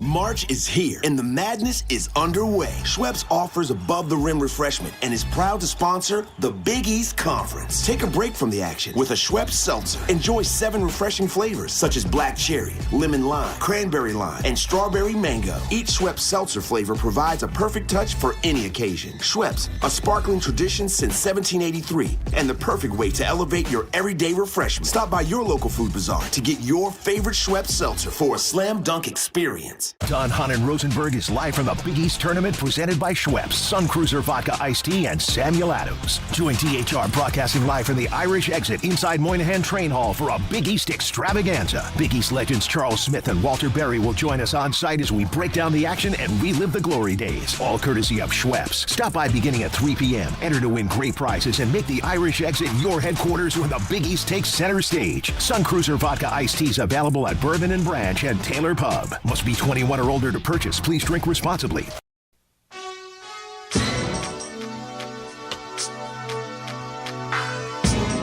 Yeah. Dan, do you know this song? Well, I've been subject to it when Bart's here, and he goes all in.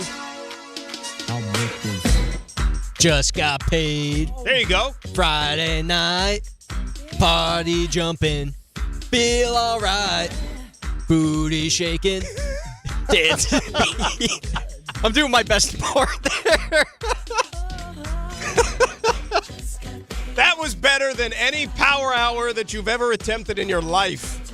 I'm doing this for the people right now. I hope they're appreciative. You know what? You play the game, my friend. You are first rate. The Power Hour! That's right, Ray. I think we keep the... Make sure you hang into there. I their... think I doubled it from last time. Record the booty shaking, singing with Tom there. That's the best one. That is the best one. Let's go back to the phones. Rich in Rochester up next here on ESPN New York. Richard, good afternoon. How are you? Good, Dan. You're a smart guy. You know what this is all about, this retired number stuff. It's about marketing. I mean, they're marketing the Latino market, just like the Yankees marketed the Latino market. Not that there's anything wrong with that with CC. I mean, every move that these teams make today is about marketing and selling tickets, and it's about money. Last year, they went crazy with Alonso hitting the home run record for the Mets and all that. They knew they were getting rid of him, you know. Come on, fans, come on. Until it's, yeah, but Rich, here's the thing about it. First of all, I don't know if it's like restricted to, like you said, the Latino market. I think you might, if you want to say it's marketing just for Met fans in general, because when you retire somebody's number, it guarantees you a sellout. Yes, in theory, if you're a team that has a hard time drawing, I'm with you. But remember, the Mets drew fantastic last year. It didn't matter what day of the week it was, no matter who they were playing, no matter what night. The place was packed every single night. Every single night. So I don't think this is just a cheap, like, for example, if the Brooklyn Nets right now, who you need to basically almost be like taken hostage to go sit through a Nets game, all right? If they decide to retire somebody's number, like they did Vince Carter a couple of years ago, okay, that's in the attempt to have a sellout, to pack the place. Mets don't have to resort to those gimmicks. This isn't like the old Mets where, they can't get out of their own way. This is a good baseball team. Team that's supposed to go to the playoffs and compete for a championship. This isn't a gimmick. This is just, I don't know what it is, to be honest with you. All right. It's Friday. As you heard Tom sing the song and tell you it's Friday. We got the booty shaking and everything. But it is also time for a little feel-good moment of the week. Every Friday with Bart and Carlin, we highlight the feel-good moment of the week. Presented by the Samwell Institute for Pain Management. You know it is. It is time right now for the feel-good moment of the week, brought to you by Samwell Institute for Pain Management. And Tom, why don't you go ahead and tell us what the so-called feel-good moment of the week is? Well, let's do it, Dan. And I might be biased here because my team's going to be in the NCAA men's basketball tournament. But you got to feel good about the local colleges getting into the big dance. LIU, first time since 2018. Fins up. Go Sharks. That's Alan Hahn's school, by the way. I believe he's an LIU Hall of Famer now. So really? Good extra for him. Congrats to him there. Siena, if I did my research correctly, getting in for the first time since 2010. And, of course, the pride of Long Island, Hofstra, dancing would have been for the first time since 2020, if not for the COVID season. It goes back to the Speedy Claxton days. What, Ray? What are you saying about Siena? Siena is a local college. They're in Albany, aren't they? Where are New they York located? But just because they're in the MAC conference, stand by. Let's get a nice little postal code there. I was wondering the same thing myself there, as a matter of fact. Siena, New York, as a matter of fact. But where the hell is Siena? Well, you figure out where that is, and maybe where Carmen Sandiego is, too. And also St. John's making it as well, even though they're kind of expected to make it. The point is, these schools that are in the area... It's a 2-hour and 40-minute drive from New York. 2 hours. Siena. Yeah, 2 hours and 40 minutes. 157 miles. Yeah, we'll call that in the area. Any rate. So is Winnipeg, if we're going to those lanes. You're making me feel bad for even including Siena at this point now. Yeah, this is the feel-good moment of the week. Any rate, the local colleges, hopefully they'll get their own Cinderella story. You derailed me. That's the feel-good moment of the week by Samwell. It was a good effort. You tried to encapsulate as many schools as possible. Let them bask in their March moment, and as you should. That's what this time of the year is. That's what it's all about. And that was the feel-good moment of the week, brought to you by Samwell Institute for Pain Management. For a pain-free life, visit SamwellPain.com today. And yes, it is indeed March Madness. Sunday being the ever-popular Selection Sunday. I love this time of year. I absolutely love it. It is right up there with any on the sports calendar when you think about all these different sports kind of converging here. And I as a college hoops junkie, nothing is like March. Nothing. So you got Big East tournament tonight, semifinals. Go see the guys at Moynihan Train Hall there by the Garden. St. John's Seton Hall coming up at 5:30. And it's a game that Seton Hall needs. Let's face it. If they have any hopes of getting on the right side of the bubble, they need this game tonight. Right now, they're on the outside looking in. They need the win in the worst possible way. I know we didn't get a chance to talk a lot of Knicks tonight because we got sidetracked a little bit, but they are back at it against the Indiana Pacers tonight. Now, remember, the last time the Knicks and Pacers played at the Garden, Indiana beat them in overtime, and it was an ugly game. It was a mail-in. Call it whatever you want. And it was really inexcusable because the Pacers are a disaster this year. They're not trying to win. Even the NBA admitted that as much. But now we need to see what happened in Utah in the second half a couple of nights ago. Was that a byproduct of, okay, the Knicks getting their act together finally after a couple sloppy games in L.A., or was that more because it's the Utah Jazz and they can't be taken seriously, and that's the only reason why the Knicks were able to mount that second half comeback? They should go into Indiana tonight and wallop the Pacers. I know that we always like to say that there's no such thing as style points. As far as I'm concerned, Knicks need to go and win handily tonight against the Pacers. Our coverage is going to begin right here at 7 p.m. on ESPN 880, and then the tip-off just after 7:30. That is all the time we have for this show today. Let me tell you, this was a fast mover. It was a very fast mover. You can listen to the podcast if you missed any of it on the ESPN New York app. Thanks to Tom Bauer. Thanks to Ray Dinahan. Thanks to everybody that called and tweeted and was a part of the program. I'll talk to you mañana, 9 a.m. for our little Saturday extravaganza. Michael is next, everybody. Enjoy the rest of your day on ESPN New York. Top-seeded St. John's faces Seton Hall at MSG in the Big East semifinals with a trip to the championship game on the line. Coverage begins today at 5:10 on 1050 ESPN and the ESPN New York app. New York Knicks fans, here's a total slam dunk. For a limited time, get Verizon Fios and a line of mobile for just $64.99.